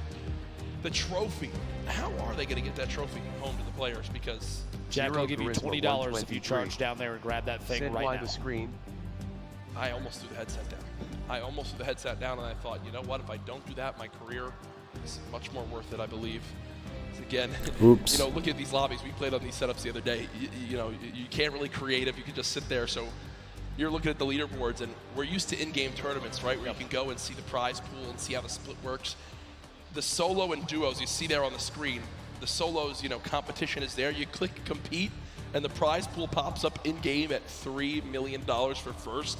And that's where it first set into me that we were actually at the World Cup final. Yeah. When it's right there on the screen in front of you, it's real. Two of the fan favorites, Dubs and Mega, on your screen right now, and I gotta love that kid's hair. Yeah, I mean, I wish I could have hair like that. There's Issa, who I know has quite the loyal following online. Some people were excited to see him perform this weekend. So much pressure for these guys. I look at the fans around the venue, everyone excited for these games to continue. As I think the skins in the background of Chicken and Raptor were battling with the Thunder Six that provided to some of our fans in the venue today. Creo again, our winner from that last game. The thoughts going through his head right now must be, I've got to rise this leaderboard. I've got to get as high as possible. Reverse, recently announced a member of TSM. Always seems like something's going on in Fortnite competitive. Now I think a lot of people wondering too, what's next to come, right? Is it more solos and duos? Is there going to be more of a focus on trios? I know a lot of people have been looking forward to that. Do teams now switch up after seeing this performance? Do you think teams begin to switch up if they're going to play trios on who they should have in on their squad? One of the things I noticed watching the few trio tournaments that we've seen over the last couple weekends, teams really have kind of mixed who they typically play with. That being said, one of the things I love the most about watching those is that the groups, it's always changing. And I think that exemplifies just how connected the competitive community really is. A lot of these players, they're all friends. We see Skeptic holding up the L to the camera, which is very funny, and people doing emotes on each other after elimination in game. But at the end of the day, there's really kind of no bad blood between anybody, because they all recognize they're all here for the same thing. It's a competition. On top of that, it probably doesn't hurt that they all take home $50,000 at a minimum, right? Every single player. So that definitely can't hurt. But real quick before we move on, Jack, I just want to ask, did you ever think that any of these players, the list of names, do you think we'd see these players at this event? I mean, we've watched them grow and change over 10 weeks of qualifiers. We saw people kind of rise up out of nowhere sometimes. And the other side of that, we have players like Tfue, who've been well known for forever. It's amazing to see the list. No, for sure. There's players that I think a lot of people expected to make it in, but didn't. All I know is there's been one player who's dominated so far today. It's Booga, and Sundown is over on Unreal Island with a breakdown of how he made it to this point. Thank you so much, Lupo and Courage. And with one match left in the Fortnite World Cup final, one match to put everything on the line, the Sentinels player, Booga, has dominated the entire competition. He said from the very beginning, I don't care what's going on. I'm going to do me. I'm going to challenge every single player. I'm going to play aggressively. I'm going to look to get in their faces, get in the end game. The player who qualified from the start, made a name for himself after the host, and continuing running through. Let's take a look into some of his eliminations and how he's been able to build himself a 15-point lead over the best of the best in the world, and he's doing it by intelligent rotation, getting to the far side of the zone, and then hitting his shots. Kid, Bugga says, bring the rest of the lobby on. I'm looking to go aggressive. We talked about King and his shoot-first mentality, but the difference between King and Bugga is Bugga chooses his spots when to go. He knows when he needs to hold off, when he needs to be safe for a second, and when he can go aggressive. You see him stall just for a minute there against Creo, who's pushing in to the top 3, and he is able to execute the game plan, come up with the victory royale, and keep pushing forward. Now again, right now, he has 0 elims, able to pick up one right there, but he's chasing back into the storm. He's not looking to run forward, he's looking to catch them afterward. And same thing there, dropping down, picking up Kinzel, breaking the trap. And this one in particular, incredibly well done. With the infantry rifle, laying down the shots, able to pick that one up. And the one thing I really like to see about Bugga afterward, every single time he hits those shots, real quick, he's just making sure he gets everything clean. No sweat going on him, no sweat indeed, because he is sweating out the rest of the lobby. If you see Sentinels Bugga running at you, you need to be defensive or disengage, because he is not letting it go. He wants the top spot. He wants to be your wire-to-wire leader, and he wants to name himself the best Fortnite player in the world. One more match left. Lupo and Courage, take it away and close us out. Great stuff, Sundown. Gotta tell a story of how our player in first place has made it this far. Again, we appreciate your patience as we just get a couple things sorted in the lobby, but I believe I've received word. Everything is set. It all comes down to this. Millions and millions played online. Only 200 qualified for the Fortnite World Cup Finals, and this is the last game. The battle bus has launched one more time. The Fortnite World Cup Finals ends right here.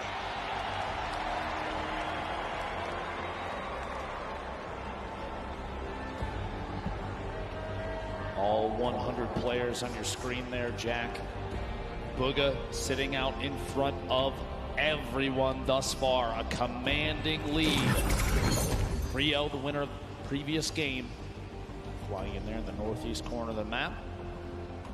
Spread of players across the screen. There's your top 10 on the left side. Booga, Psalm, Creo, Skype, Nate, Riverson, Rux, and the rest. Average placement thus far of 25th for Creo. Only 8 eliminations, but 30 points. Enough to put him in 3rd place thus far. One thing to remember too, yesterday, Zayt and Sap held on to the lead the first 5 games, and it slipped away in game 6. Booga has been in the lead for all 5 games. He has never lost the first place spot. Will he suffer the same fate, or can he close it out right here to remain our Fortnite World Champion? Booga, by the way, hails from Pennsylvania, 16-year-old player. Sentinels qualified the very first week for the World Cup. He's probably just got his first part-time job to try to start earning money to buy himself a car. But instead, after this, could walk away with $3 million. Dude's gonna walk on in and say, I quit. Can't wait for him to get home. As you know, imagine he wins $3 million here. His parents are going to ask him to take the trash out, and he's going to laugh. Yeah, right. He'll just pay his butler to do that, I guess, at that point. As Cease currently set up, not many builds. One of these very early awkward fights. Cease knows that as well. You look at what he has: a common infantry rifle, 25 shots. They haven't switched to him yet. He's supposed to show over here. First 4 to go down in this match is Skype, who was in 4th place. Wow, so a little bit of pressure already.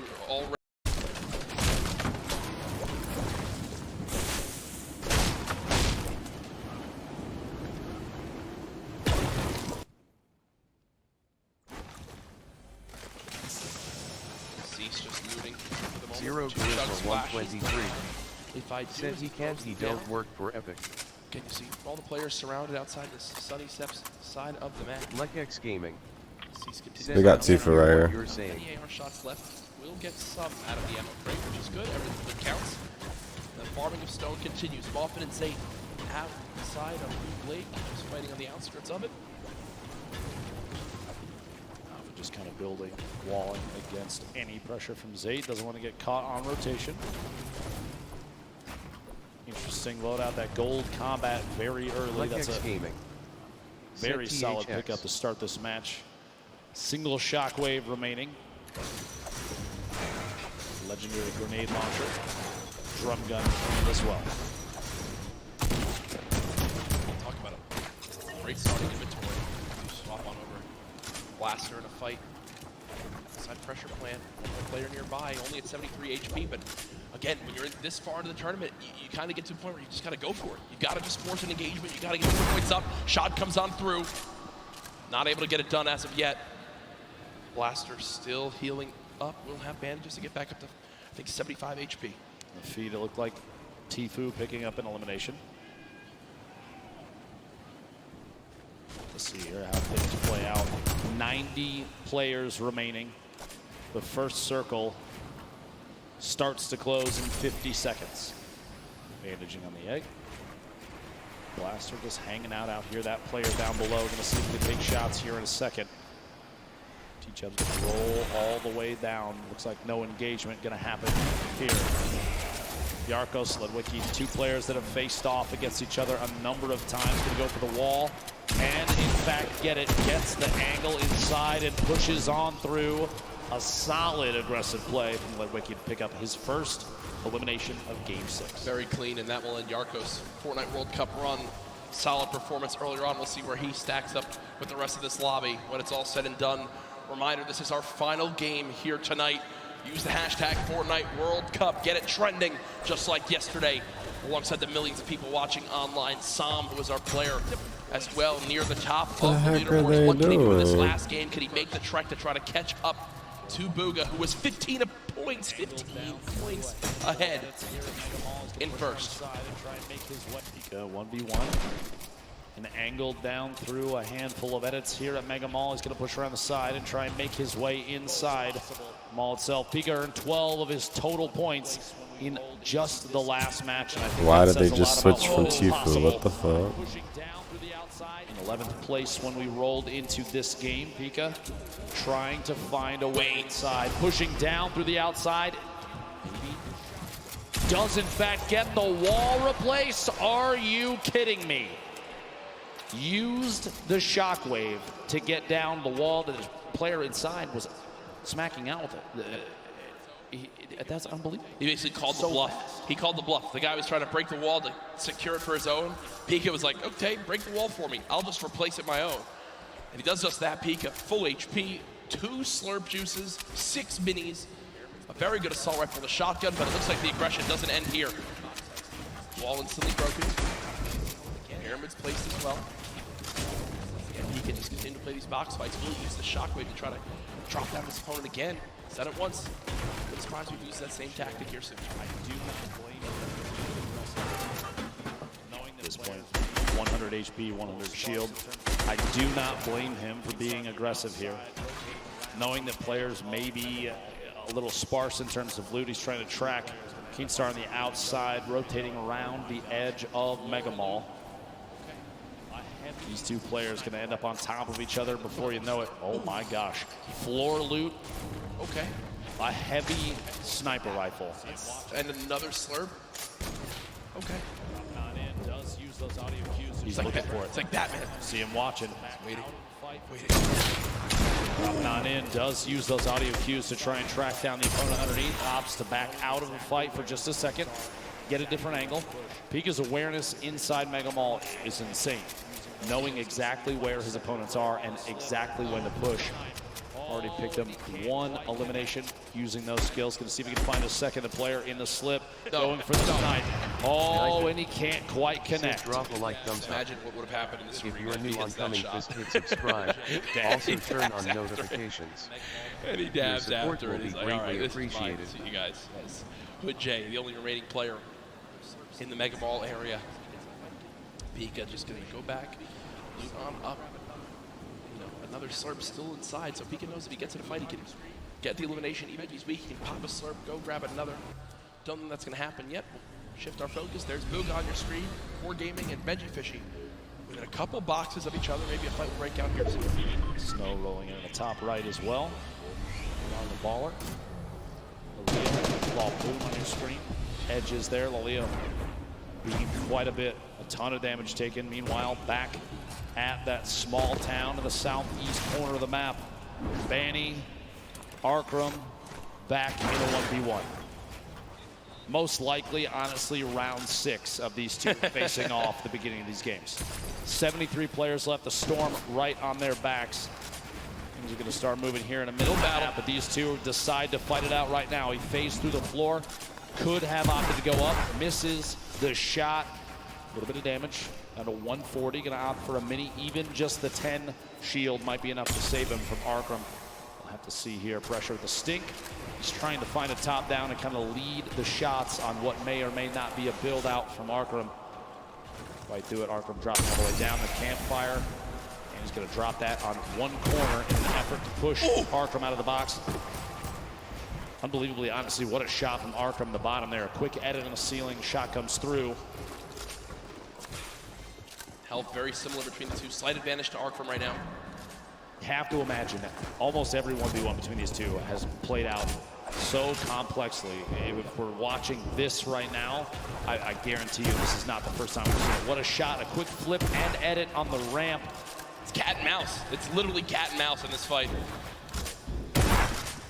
This is one of the most insane 1v1s I think I've ever seen. 64 HP remaining. Bandy's gonna have to back all the way to the top. Maybe the campfire down.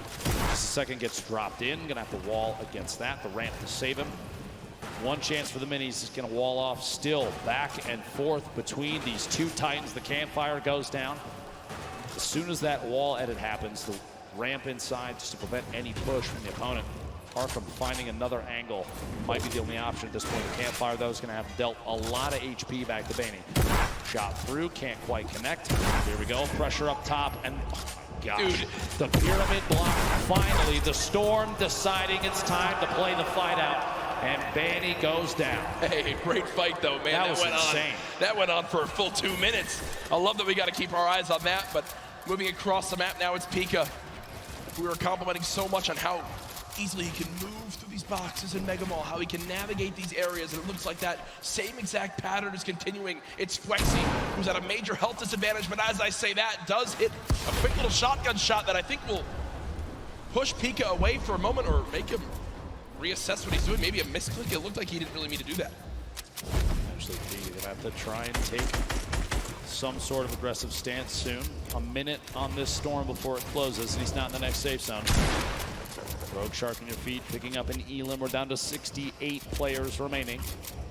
Outside of that 70 range before the Storm starts to tick on you. Pika, no wall in place yet. He's just trying every chance he can to take these walls. This is the speed of these players. This is some insane stuff. This is why they're here at the World Cup. Can't quite hit the shot. He did a reset, took the other corner out, just as the opponent inside takes a shot with the shotgun. Can't quite connect. Still going for these wall replaces. Big hit there, down to 16 HP. And he's got no mats. He's got 2 total builds, so with the zone pushing as well, this looks like it's got to be a Shadow Bomb play. Pika is actually going to dive into the zone to make his path a little bit less predictable. Will take the long route. 10 health, he's got a launch pad. I'm going to tell you right now, Pika is not happy. Yeah, you see him kind of sigh right there. Uses both Shadow Bombs, uses all the materials he has. Literally can only build 1 wall, can't even box up for safety. Uses one of his launch pads too. Not a fun spot to be in. Pika, look, still can't even build 1 box. Does have the minis. He's got a campfire in case he wants to put it down. I think the fear at this point is if he puts that campfire down, it's like a signal flare for anybody around. This is the box to push. Meanwhile, Tfue, Dusty Divot flying across, landing near more opponent builds potentially. Back down, shots at the target he was right next to. He's in this box alone. You see in the mini-map, only a handful of players around Dusty Divot. Clicks, reverse, Bizzle you see in the top. Pretty far out there. Well, Clicks is actually, one of his trio partners. Previous trio cup that happened. They're fighting each other right now. Tfue trying to make his way out of here. Still not in the zone yet. Really used his launch pad. He did use his last shockwave, if you remember, as well. There is some loot nearby, but player challenging. Tfue's going to back up for the moment and rebox. Oh yeah, we got a fight here. Tfue, 1 versus 1. Is it Clicks? Not exactly sure why. It is Clicks on the other side of this wall. So Tfue versus Clicks. Veteran versus the up-and-comer. Tfue backing up for the moment. It looks like there's another player nearby as Clicks will just say, nope, don't need this anymore. We'll fly away. Karhu goes down in the elimination feed. Cease goes down in the elimination feed. 63 players left. No Storm Surge in this one yet. Bugha picking up an elimination. His first of this match. Just another point between him and second place. Man. Consistency so key, and Bugha has embodied that today. Only 1 bad game. The rest have been absolutely electric. Bugha's just sat up with the high ground in the zone, waiting patiently for this lobby to drop on down. Snazy now 1 box away from an opponent. Only 54 HP, needs to perfectly edit one of these walls and get a shot down range. You see his opponent not sitting still for any moment. He expects him to drop it, and that's exactly what happens. He's finding the patterns and how his opponent likes to play these box fights. But still with no healing and his opponent jumping back up, you got to think some shields will be replenished, and Snazy will be at even more of a health disadvantage. Tries to go for the reset on the floor. No shields pop. There we go. Catches himself. He's going to hold the edit on this pyramid. He's looking for a chance to push Martine. If one arises, we'll have to see. Snazy's hope may be to catch him off guard. There we go. Here's the Shadow Bomb, going to rotate up and away, use that, redeploy, and try and make his way into the safe zone. Only 54 HP, he's not quite safe yet, but now it's the chance to look to the right. Get a couple shots, player inside the box as he lands right next to him. The edit through, and Rogue Shark sets the trap and gets him. Tough play there. Clicks. Meanwhile, 1 elimination, 62 builds. Sit on 2 shadow bombs.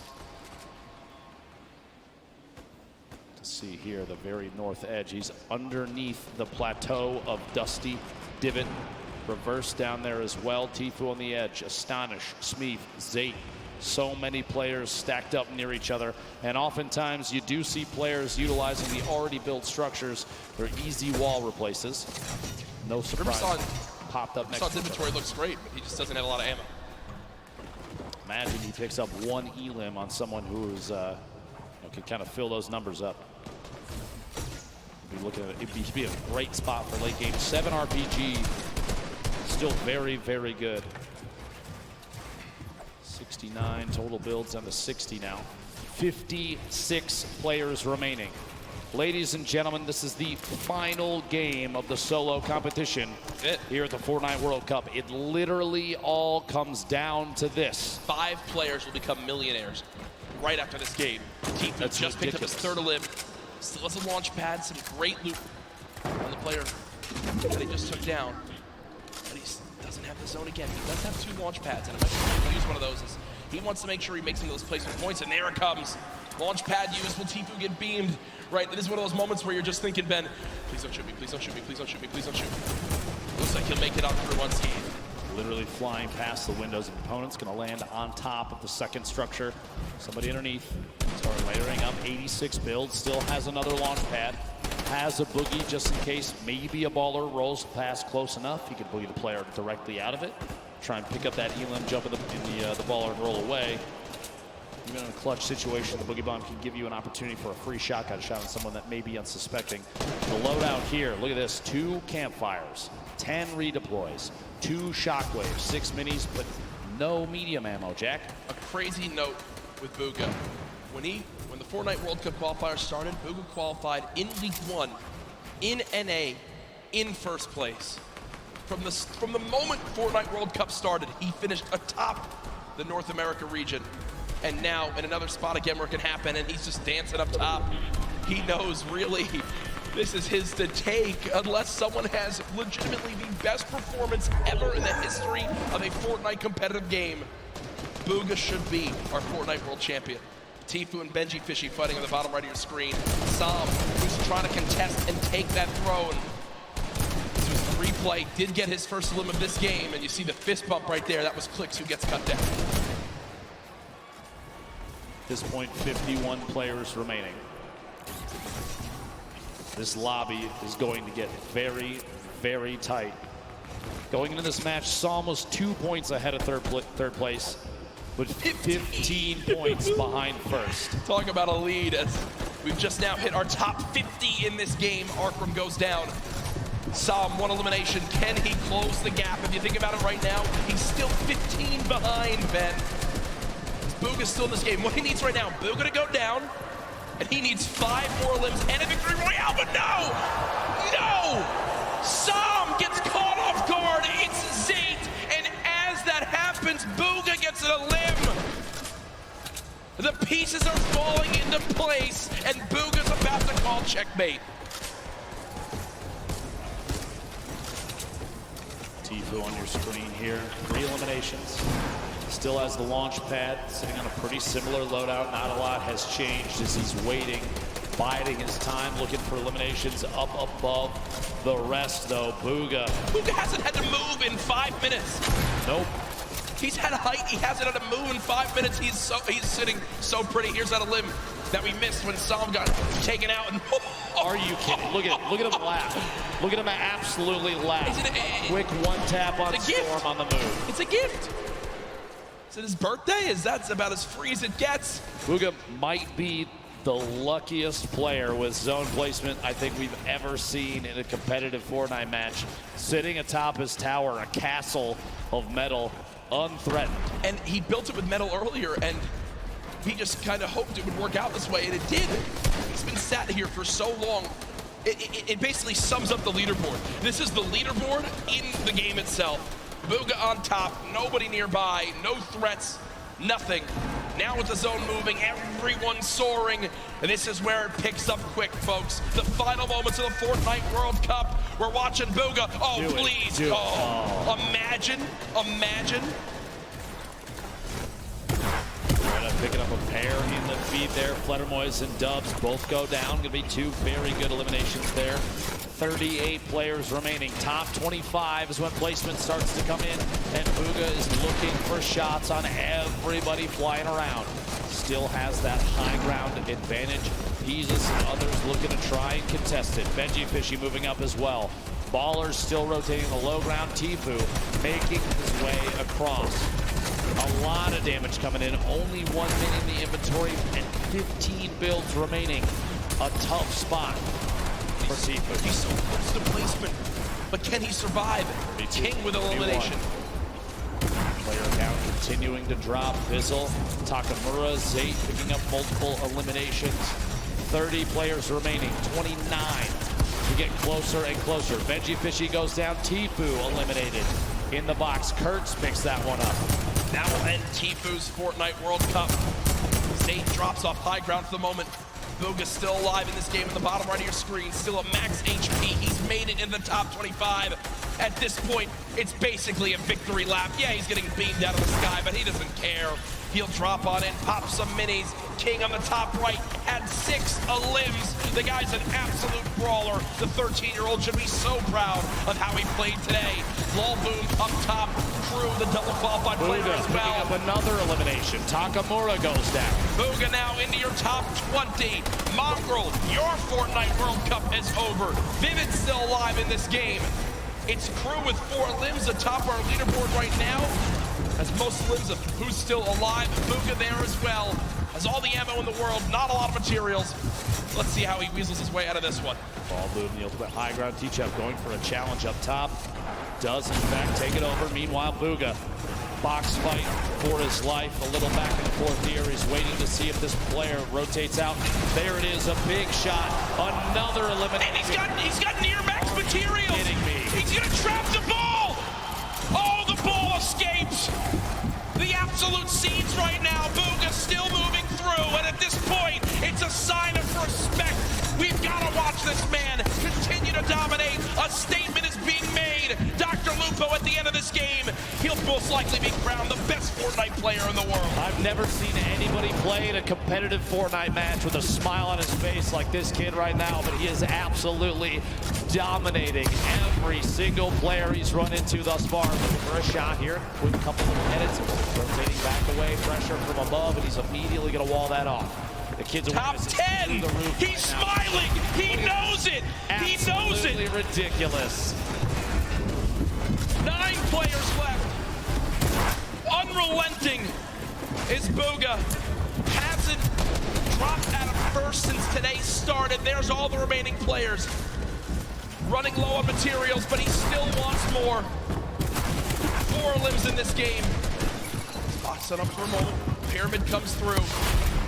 Bugha still alive. Shots going down. Can't connect with that one. 1 build left. The final moments of Fortnite World Cup. Oh my gosh. Bow down. Surprise. Bow down to Bugha. Doesn't even matter. 4 players, 3 players remaining. It's a fight out for the victory royale in game 6. 2 left. 1v1. Crew still in it. Tchep as well, back and forth. And it might come down to a heel off. Tchep dropping down those campfires. We'll see here. Crew following it all the way in, and Tchep goes down. Crew with a victory royale. Crew with 7 eliminations and the victory royale. The monster performance at the end of it. That could have just secured him hundreds of thousands of dollars, maybe even over $1 million by just that game right there with how he does. But ladies and gentlemen, there's no way anyone beats him. Your Fortnite World Champion, Bugha!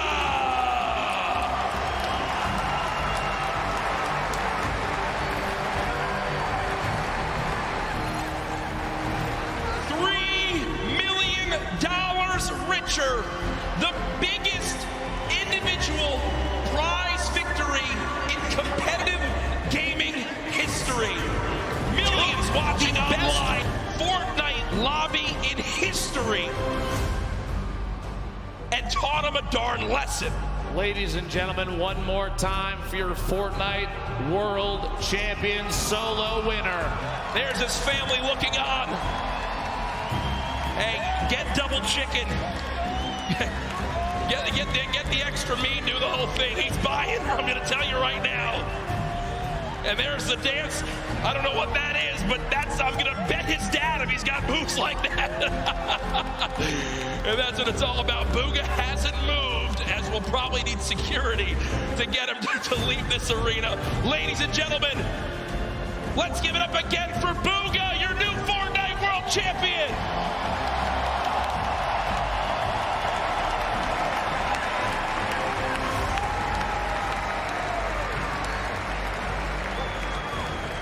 We have cast in almost every single major Fortnite event up to this point, Dr. Lupo. I have never, ever seen a performance come close to that. So far and away, the winner that literally, them backstage didn't even have to calculate it. It was done. Immediate. Normally, folks, we do have to wait a minute or two, and they need to triple check. They went right to it. It was absolutely ridiculous. Insane. Out of the gate. The trophy presentation, by the way, is coming up very, very soon. But Jack, Bugha from game one, a 19-point victory royale to start the entire thing all the way to the finish. He nearly doubled. Lord. He nearly doubled second place. 59 points. That is one of the most dominant performances in competitive gaming history. Second, congratulations to Sam, who beats out Epic Whale by 1 point to earn $1.8 million. Epic Whale, Creo, King there as well. You see Crew, Skype, Nate, Riverson, and Fatch. And then our top 20. Rux, T-Chub, Mongrel, Stompy, Dubs, Pika, Bellow, Clicks, Peter Pan, and Commandment. $112,500 or more earned. But as always, a congratulations to everyone who made it this far onto the biggest stage, the Fortnite World Cup Finals. Absolutely ridiculous. Ladies and gentlemen, thank you so much. From myself and Courage JD, the opportunity to cast the Fortnite World Cup could not have happened without you. But this isn't our show, Jack. We absolutely need to pass it off. If you could, please, Golden Boy, take it away. I got you covered, fellas. What an incredible ending that was. Welcome to the winner's circle. Your Fortnite World Champion, Bugha!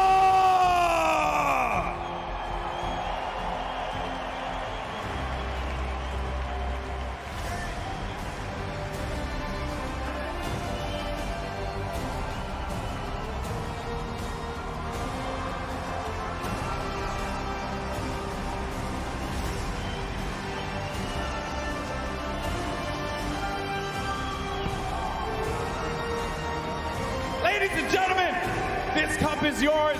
One more time, your world champion, Bugha!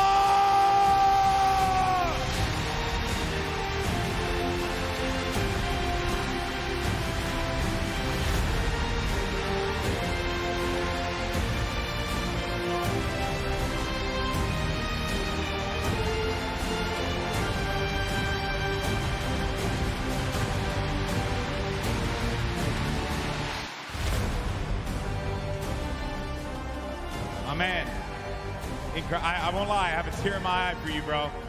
Congratulations. I'm just gonna ask the most generic question in the world. How do you feel right now? Words can't even explain it right now. I'm just so happy. Everything I've done, the grind, it's all paid off, and it's just insane. So the last game I noticed you changed it up a little bit. You decided to change your drop spot. At what point in that game did you know that you locked it up? Well, pretty much. I got to center zone after getting like a llama, so it was pretty much just sealed from there. I don't know. Yeah. Now, I know that you have some family here today. They're right there. Who are you playing for here, bud? My whole family, man. Sentinels.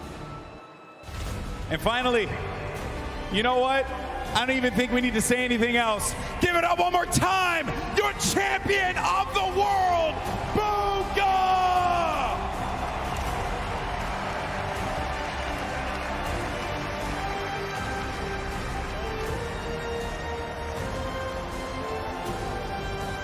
Let's get the whole team out here. Let's get everybody. I want everyone in this stadium one more time. Put your hands together for this young man. He just made history. History.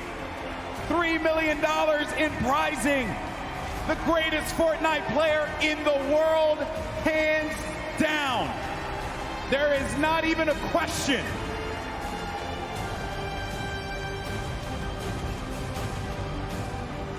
And for all of us here in Arthur Ashe Stadium, we want to thank you all so much for joining us on this incredible journey. This has been the Fortnite World Cup Finals. This has been not only our event, not only his event, but your event as well. Thank you so much for tuning in, and we will see you on the battle bus. This is what it's all about. The Fortnite World Cup Finals ends right here. The biggest day of their entire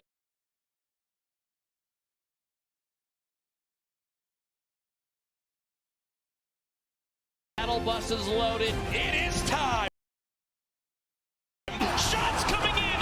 No elimination yet for the first game victory royale. Oh my gosh.